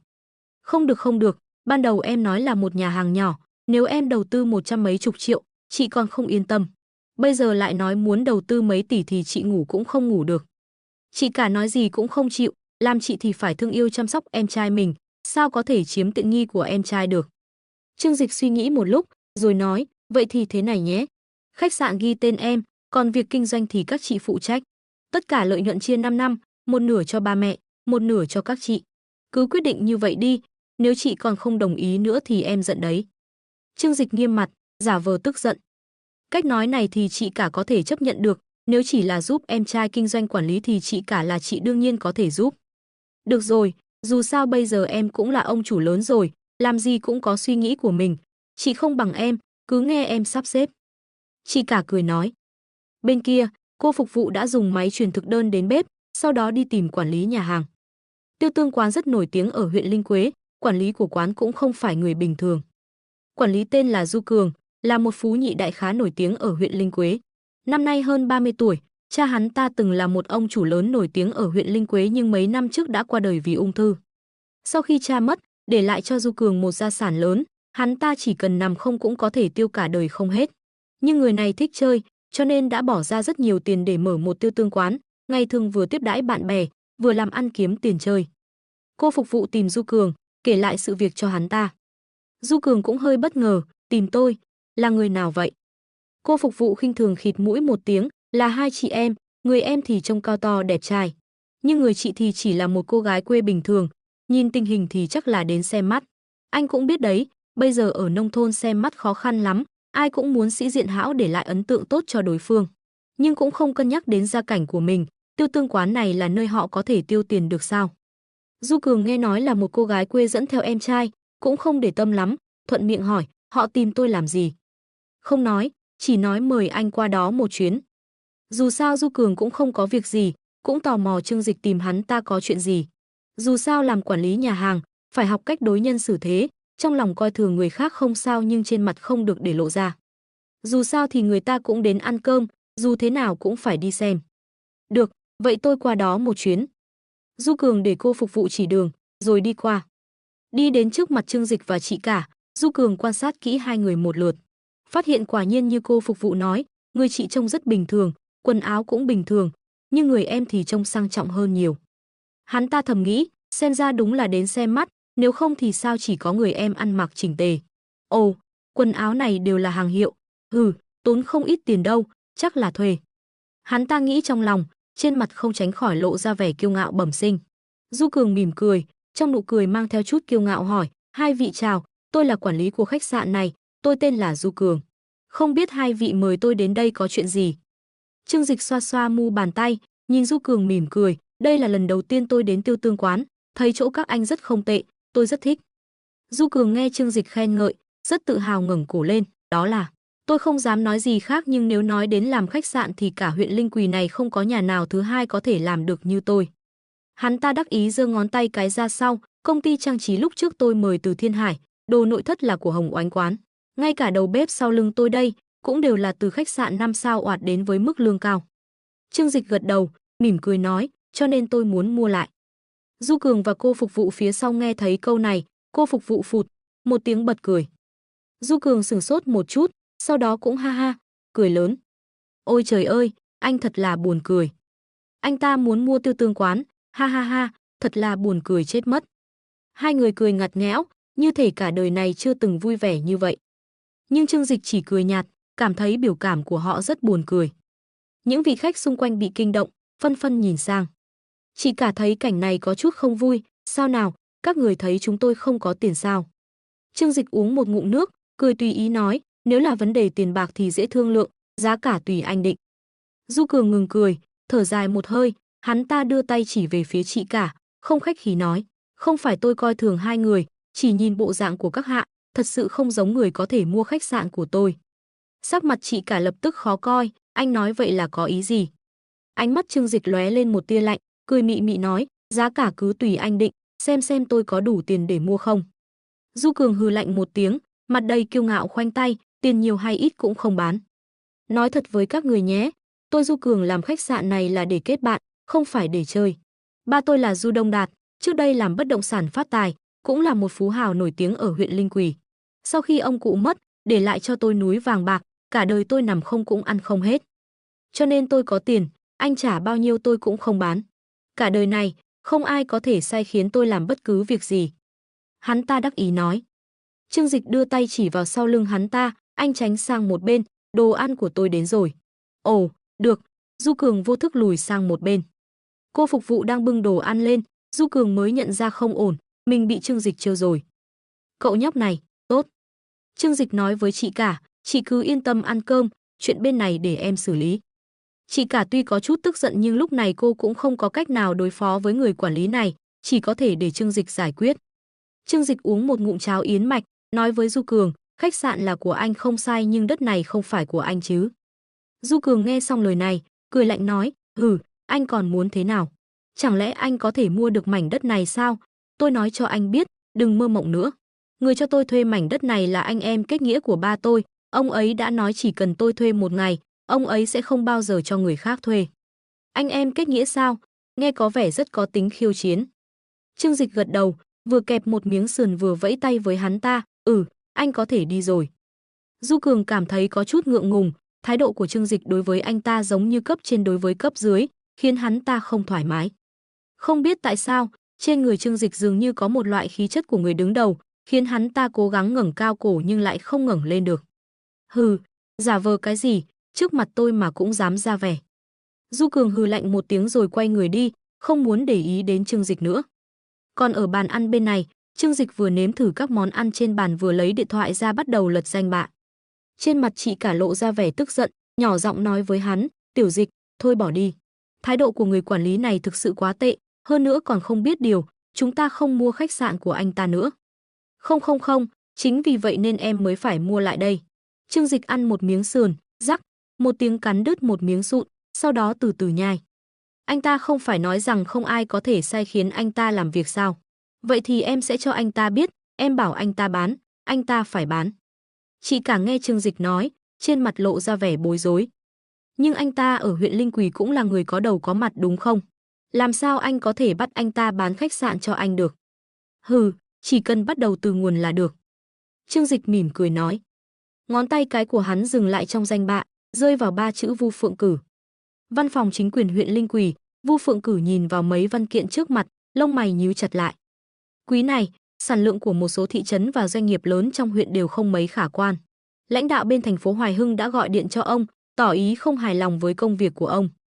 Vu Phượng Cử trong lòng kêu khổ, xảo phụ nan vi vô mễ chi suy, vị trí địa lý và điều kiện tài nguyên của huyện Linh Quỳ ở đây, nói phát triển là có thể phát triển tốt như vậy sao? Nếu để một huyện nông nghiệp như vậy dễ dàng thoát nghèo làm giàu thì e rằng cả nước sẽ không còn ai muốn trồng lúa nữa. Xem ra, vẫn phải đi cầu xin Trương Dịch thôi. Vu Phượng Cử gãi gãi đường chân tóc cao của mình, tay vừa buông xuống, lòng bàn tay lại rụng xuống mấy sợi tóc đen. Ai? Ông ta thở dài bất lực, rõ ràng mình mới hơn 40 tuổi, đang ở độ tuổi sung sức nhưng trông lại như một ông già hơn 50 tuổi. Một huyện nghe có vẻ rất tốt nhưng thực sự không dễ làm như vậy. Lúc này, điện thoại để trên bàn đột nhiên reo lên. Vu Phượng Cử cầm điện thoại lên xem, đôi lông mày vốn nhíu chặt đột nhiên giãn ra, ông vội vàng cầm điện thoại lên nghe. Alo, lâu rồi không gặp. Tổng Giám đốc Trương. Cuộc gọi đến chính là của Trương Dịch, điều này khiến ông mừng rỡ ngoài ý muốn. Lần trước thảo luận về kế hoạch xây dựng trang trại chăn nuôi lợn với Trương Dịch không tỏ thái độ nhưng lại ám chỉ một cách khéo léo rằng bản thân không mấy hứng thú với dự án này. Sau khi trở về từ trấn Trương gia, Vu Phượng Cử lập tức triệu tập ban lãnh đạo bắt đầu họp bàn thảo, rốt cuộc nên làm thế nào mới có thể làm Trương Dịch động lòng để anh ta đến đầu tư. Nhưng đã nhiều ngày trôi qua, vẫn không có ai đưa ra được phương án khiến mọi người hài lòng. Vì vậy, bản thân Vu Phượng Cử cũng không tiện làm phiền Trương Dịch. Dù sao thì tổng giám đốc của tập đoàn Thịnh Thế, đó thực sự là kiếm được hàng triệu mỗi phút. Ồ không, nói như vậy có vẻ hơi thiếu tôn trọng Trương Dịch, bởi vì tập đoàn Thịnh Thế đàm phán một hợp đồng lớn đều tính bằng đơn vị tỷ. Nhưng Trương Dịch chủ động gọi điện đến tìm thì hoàn toàn khác. Chẳng lẽ anh ấy đã thay đổi ý định, hứng thú với việc chăn nuôi lợn? Vu Phượng Cử trong lòng kích động nghĩ. Đầu dây bên kia, giọng nói ôn hòa quen thuộc của Trương Dịch truyền đến, lâu rồi không gặp, bí thư Vu, dạo này anh khỏe chứ? Vu Phượng Cử gật đầu liên tục, tốt, thân thể tôi vẫn luôn khỏe mạnh. Chỉ có vấn đề công việc, đôi khi khiến người ta đau đầu. Nhưng dù sao thì đây cũng là phục vụ nhân dân mà, là việc chúng ta nên làm. Bên kia, Trương Dịch hơi nhếch khóe miệng, quả nhiên là cán bộ cấp cao của huyện, nói chuyện quan phương vẫn là một bộ. Có anh trấn giữ huyện Linh Quỳ, cuộc sống của chúng tôi nhất định sẽ ngày càng tốt hơn. Vu Phượng Cử thấy Trương Dịch mãi không vào chủ đề, bản thân cũng hơi sốt ruột, liền hỏi, lần này anh tìm tôi có chuyện gì không? Nếu là về chuyện chăn nuôi lợn thì càng tốt. Trương Dịch bây giờ rất rõ ràng ông ta đang nghĩ gì, vì vậy hơi nhướng mày, nói, ồ, là muốn nhờ anh giúp tôi một việc. Nhân tiện thì, hi, nói ra không sợ anh cười, tôi đến đây để xem mắt. Trái tim Vu Phượng Cử có chút hụt hẫng nhưng vẫn lập tức nắm bắt được trọng tâm trong lời nói của Trương Dịch, giúp đỡ, hắn muốn ông ta giúp hắn. He, trong xã hội ngày nay, cái gì khó trả nhất? Nợ ân tình khó trả nhất. Ông ta lập tức cười nói, ha, đây là chuyện tốt, tổng giám đốc Trương của chúng ta trẻ tuổi có tiền đồ, nếu có thể cưới được cô gái huyện Linh Quỳ, cũng là phúc phận của nhà họ. Anh cần tôi làm gì? Đặt khách sạn hay bao chọn rạp chiếu phim, công viên giải trí, tôi đều có thể giúp sắp xếp. Vu Phượng Cử nói rất nhiệt tình. Trương Dịch mỉm cười, những chuyện đó quá vụn vặt, sao có thể làm phiền anh được. Là thế này, tôi ở đây đã để mắt đến một khách sạn, hy vọng anh có thể giúp tôi tìm hiểu xem đất ở đây là của ai, tôi muốn mua lại. Mua đất, khách sạn. Vu Phượng Cử nghe xong thì sửng sốt một chút nhưng suy nghĩ một chút thì phát hiện ra sự việc không đơn giản như vậy. Nếu Trương Dịch có sản nghiệp riêng ở huyện Linh Quỳ thì sau này chắc chắn sẽ không chỉ có một khách sạn tồn tại. Lấy khách sạn làm trung tâm, các loại cơ sở vật chất sẽ dần dần được xây dựng, đây là chuyện tốt. Nếu khách sạn hắn mua nằm ở khu phố sầm uất thì càng tốt. Bởi vì như vậy đầu tư vốn lớn, chứng tỏ hắn muốn đầu tư mạnh vào huyện Linh Quỳ. Chuyện này không thành vấn đề, chúng tôi ở đây đều có thống kê về quyền sở hữu đất đai và thương nhân, có thể tra giúp anh ngay. Vu Phượng Cử nói một cách bao quát, trong lòng vui như mở cờ. Đối với ông ta mà nói, việc này thực sự rất dễ giúp. Một bên nói điện thoại, ông ta một bên đi ra khu vực làm việc của thư ký Tiểu Ngô, sau đó nhỏ giọng dặn dò, giúp tôi tra một chút hồ sơ quyền sở hữu đất đai của huyện chúng ta. Tiểu Ngô hiểu ý mở máy tính, dùng quyền hạn của mình vào hệ thống hậu trường của cơ quan. Vu Phượng Cử nói với Trương Dịch, tổng giám đốc Trương, anh nói xem nơi này ở đâu. Trương Dịch liếc nhìn Du Cường đang vinh váo bên kia, khóe miệng nở một nụ cười đầy ẩn ý. Nơi này anh hẳn biết, Tiêu Tương Quán. Tiêu Tương Quán. Vu Phượng Cử không còn xa lạ gì nữa, đó là khách sạn 4 sao duy nhất toàn huyện. Chính ông ta khi tiếp đãi khách thương quan trọng cũng sẽ đến đó. Trương Dịch lại để mắt đến khách sạn này, chắc chắn là muốn đầu tư lớn, phát triển trọng điểm. Nghĩ đến việc sau khi tập đoàn Thịnh Thế xây dựng khách sạn ở đây, xung quanh sẽ mọc lên như nấm các trung tâm thương mại, phố đi bộ, khu vui chơi giải trí, ông ta cảm thấy trong xương cốt đều nóng lên. Không thành vấn đề, xin anh đợi một lát. Vu Phượng Cử lập tức bảo Tiểu Ngô đi tra xem mảnh đất đó là của ai. Còn về Du Cường, người đó có chút giao tình với ông ta nhưng đối với một cán bộ cấp cao của huyện thì chút giao tình đó không đáng nhắc đến. Ít nhất là trước sự nghiệp phát triển kinh tế huyện Linh Quỳ của ông ta thì nó chẳng đáng là gì, chẳng có tác dụng gì. Thư ký Tiểu Ngô nhanh chóng tra ra được tên người sở hữu quyền sở hữu đất đai, ngẩng đầu lên nói với Phượng Cử, lãnh đạo, mảnh đất này là của đại gia giàu có nhất huyện chúng ta, Đồng Lập Văn. Vu Phượng Cử vội cười nói với Trương Dịch, là thế này, tổng giám đốc Trương, tôi đã tra được mảnh đất đó rồi, chủ nhân của nó là một thương nhân giàu có ở huyện chúng ta, Đồng Lập Văn. Nếu anh thực sự quan tâm đến mảnh đất đó, tôi có thể giúp anh liên lạc. Trương Dịch gật đầu, nghiêm túc nói, vậy thì làm phiền anh rồi. Nhưng bây giờ tôi rất gấp muốn mua mảnh đất này, làm phiền anh giúp tôi nói với Đồng Lập Văn, tôi rất muốn mua mảnh đất này. Giá cả ông ta có thể tùy ý đưa ra. Ngoài ra, tôi muốn ông ta đến Tiêu Tương quán ngay. Vu Phượng Cử nghe thấy thái độ nghiêm túc của Trương Dịch, trong lòng cũng không biết rốt cuộc là vì lý do gì mà khiến hắn gấp gáp muốn mua đất như vậy. Nhưng Trương Dịch càng muốn mua đất thì càng tốt, điều đó chứng tỏ Vu Phượng Cử có cơ hội giúp Trương Dịch một việc lớn. Ha ha, chuyện này không thành vấn đề, tôi sẽ đi liên lạc với ông ta ngay, nhưng mà... Vu Phượng Cử chuyển giọng, có vẻ hơi do dự nói, ông già này là một thương nhân gian xảo, hơn nữa ông ta và cha của ông chủ Tiêu Tương quán là bạn sống chết, e rằng mảnh đất này không dễ mua đâu. Trương Dịch cười, nhàn nhạt nói, vậy thì làm phiền anh nói với ông ta. Nếu ông ta chịu bán, tôi nguyện dùng một mảnh đất có diện tích tương đương ở vành đai trung tâm thành phố Thiên Hải để đổi với ông ta. Mặt Vu Phượng Cử cứng đờ. Ban đầu ông ta nói như vậy chỉ muốn Trương Dịch nhờ mình giúp đỡ nên cố tình nói rất phiền phức, tất nhiên Đồng Lập Văn đúng là một ông già khó chơi. Nhưng Trương Dịch vừa ra tay đã là một mảnh đất ở thành phố Thiên Hải, quả thực là quá hào phóng. Một mảnh đất ở vành đai trung tâm thành phố Thiên Hải, giá trị ít nhất gấp 10 lần so với mảnh đất ở Tiêu Tương quán. Nếu tính theo giá trị thì đã lên đến hàng chục tỷ. Số tiền này, nếu dùng để nuôi lợn cho chúng tôi thì tốt biết bao. Vu Phượng Cử vẫn không quên những chú heo cưng của mình. Khụ, tổng giám đốc Trương như vậy thì quá tốn kém rồi. Hay là thế này, tôi sẽ cố gắng hết sức thuyết phục ông ta đồng ý chuyện này. Anh chỉ cần trả giá theo giá bình thường là được. Vu Phượng Cử cười mị mị nói. Trương Dịch cũng biết ông ta đang tính toán điều gì. Tôi giúp anh tiết kiệm được vài trăm triệu, vậy thì anh lấy số tiền này ra đầu tư cũng không quá đáng chứ. Dù sao anh đưa tiền cho Đồng Lập Văn thì đó là cho không, còn đầu tư thì có khả năng thu hồi vốn thậm chí là kiếm lời. Hai bên nào có lợi hơn thì người sáng suốt đều biết. Hắn cười, Vu Phượng Cử này, quả nhiên là một huyện tôn, những chuyện quanh co lòng vòng này ông ta chơi rất giỏi. Nhưng Trương Dịch không phản cảm, một là bản thân hắn vốn có ý định ủng hộ quê hương xây dựng phát triển, chỉ vì thấy nuôi lợn không ổn nên mới không đồng ý đầu tư. Nếu có dự án tốt thì hắn chắc chắn sẽ ủng hộ. Hai là kinh tế huyện Linh Quỳ rất kém, những năm qua có thể trong khe hở cầu sinh, từng bước phát triển, Vu Phượng Cử đã lập công rất lớn. Đối với vị huyện lệnh này, hắn vẫn rất nể phục. Vậy lần này cảm ơn ông nhiều lắm. Đúng rồi, đợi tôi giải quyết xong chuyện bên này, chúng ta có thể nói chuyện tử tế với nhau. Khóe miệng Trương Dịch cong lên, khóe mắt lóe lên một tia đùa cợt về chuyện đầu tư. Vu Phượng Cử mừng rỡ quá đỗi, thiếu chút nữa là vì quá mừng mà ngã xuống đất. May mà Tiểu Ngô kịp thời đưa tay ra đỡ ông ta. Tốt, vậy chúng ta cứ nói như vậy nhé. Vu Phượng Cử kích động nói. Được rồi, tôi đợi Đồng Lập Văn đến, chúng ta sẽ nói chuyện sau. Trương Dịch cười cúp điện thoại, nhìn chị cả đang vẻ mặt nghi hoặc, nhẹ nhàng nói, chúng ta cứ ăn uống bình thường, đợi xem kịch hay thôi. Chị cả tuy không biết Trương Dịch có cách gì hay nhưng nhìn thấy dáng vẻ tự tin của anh ta, trong lòng cũng thấy yên tâm. Được rồi, ăn ít thôi, lát nữa cô gái kia đến thì em còn phải đi cùng nữa, chị cả cười nói. Trương Dịch nhún vai, tỏ vẻ không sao. Bên văn phòng chính quyền, lúc này Vu Phượng Cử đang phấn khích xoa tay. Trương Dịch đã đồng ý nói chuyện hợp tác với ông ta, vậy thì kế hoạch nuôi lợn của ông ta chẳng phải sắp được triển khai chính thức rồi sao? Chỉ cần nghĩ đến những chú heo con kêu eng ếch, ông ta đã thấy vui từ tận đáy lòng. Lần này nhất định phải làm cho thật đẹp. Đồng Lập Văn, tên này bình thường rất gian xảo, muốn hắn ta nhường chỗ thì xem ra phải trả giá một chút.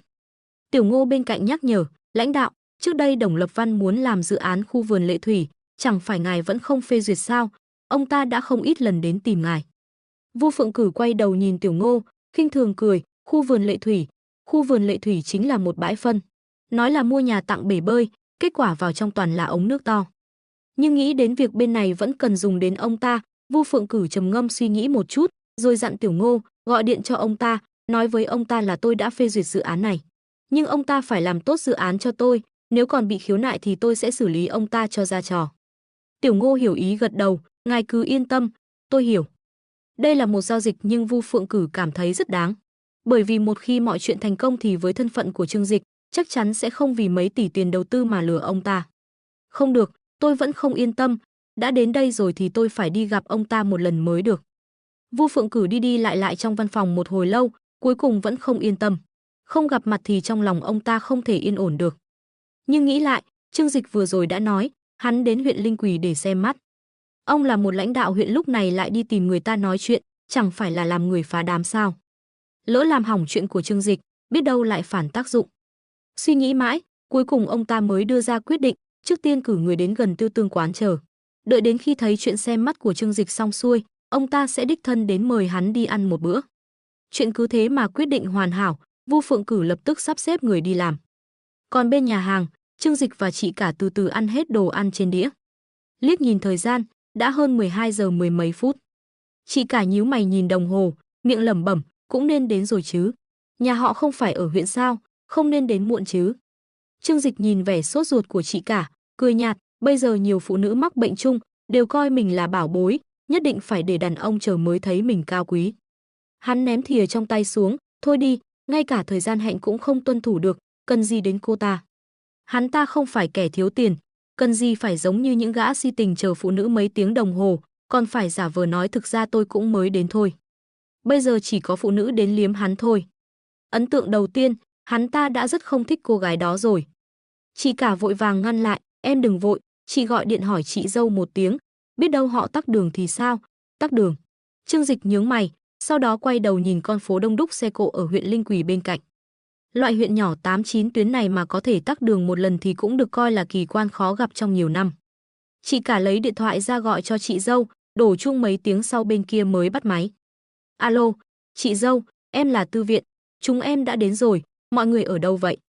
Đầu dây bên kia vang lên giọng nói có chút áy náy của chị dâu, xin lỗi nhé Tư Uyên, chị bên này, cô ấy đang trang điểm, có thể hơi muộn, mọi người đừng giận nhé. Giọng điệu của cô ta ấp úng, Trương Dịch nghe xong thấy không bình thường. Trang điểm có thể mất cả buổi sáng không? Hôm qua đã hẹn gặp chưa? Kết quả tôi bị mẹ gọi dậy từ 6-7 giờ, nhà cô ở ngay huyện mà còn có thể đến muộn, cũng thật lợi hại. Chị cả vội vàng nói với chị dâu, ồ, vậy à, cũng phải, con gái trang điểm thường chậm. Chị dâu vội vàng nói, đúng, con gái mà, luôn phải sửa soạn một chút, em bảo em trai đừng vội, đợi thêm một lát. Có thể để phụ nữ trang điểm thật đẹp rồi mới đến gặp em, đây là phúc phận lớn thế nào. Chị cả nghe vậy cũng thấy nhẹ nhõm hơn nhiều. Thì ra là vậy thì em yên tâm rồi. Cúp điện thoại, chị ấy còn nói với Trương Dịch, đừng vội, phụ nữ trang điểm chậm là bình thường, điều đó chứng tỏ họ quan tâm đến em. Trương Dịch nhếch mép, tỏ vẻ không hứng thú. Hắn vẫn ở đây là để đợi chủ đất đến, nếu không vì cô gái đó đến muộn, anh ta đã sớm bỏ đi không ngoảnh lại. Trương Dịch lại tiếp tục gọi thêm một ít đồ ăn vặt và sữa chua sau bữa ăn vừa đợi. Thời gian rảnh rỗi, anh ta xem email của tập đoàn.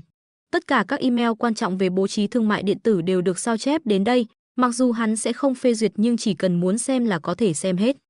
Phải nói rằng Tô Minh Ngọc có hiệu suất cực cao, dưới sự bóc lột điên cuồng của cô ấy, hiệu suất làm việc của các tinh anh các phòng ban cũng vô cùng khoa trương. Theo tốc độ này, mặc dù thời gian nửa tháng không thể đạt đến mức hoàn hảo như Tô Minh Ngọc yêu cầu nhưng đã có thể xây dựng tốt một khung tổng thể, chỉ chờ sau đó điền vào là được. Lật đi lật lại, hắn thấy trong email có một tờ trình khá thú vị, đến từ giám đốc bộ phận vận hành Chu Peter. Hắn ta nêu ra một vấn đề rất quan trọng, đó là khi trao đổi hợp tác với các thương gia ở Thiên Hải, phần lớn họ đều bày tỏ sự nghi ngờ về năng lực của tập đoàn Thịnh Thế. Dù sao thì cũng không phải không có công ty muốn đứng ra đấu với Amazon nhưng cuối cùng đều bị đánh bại.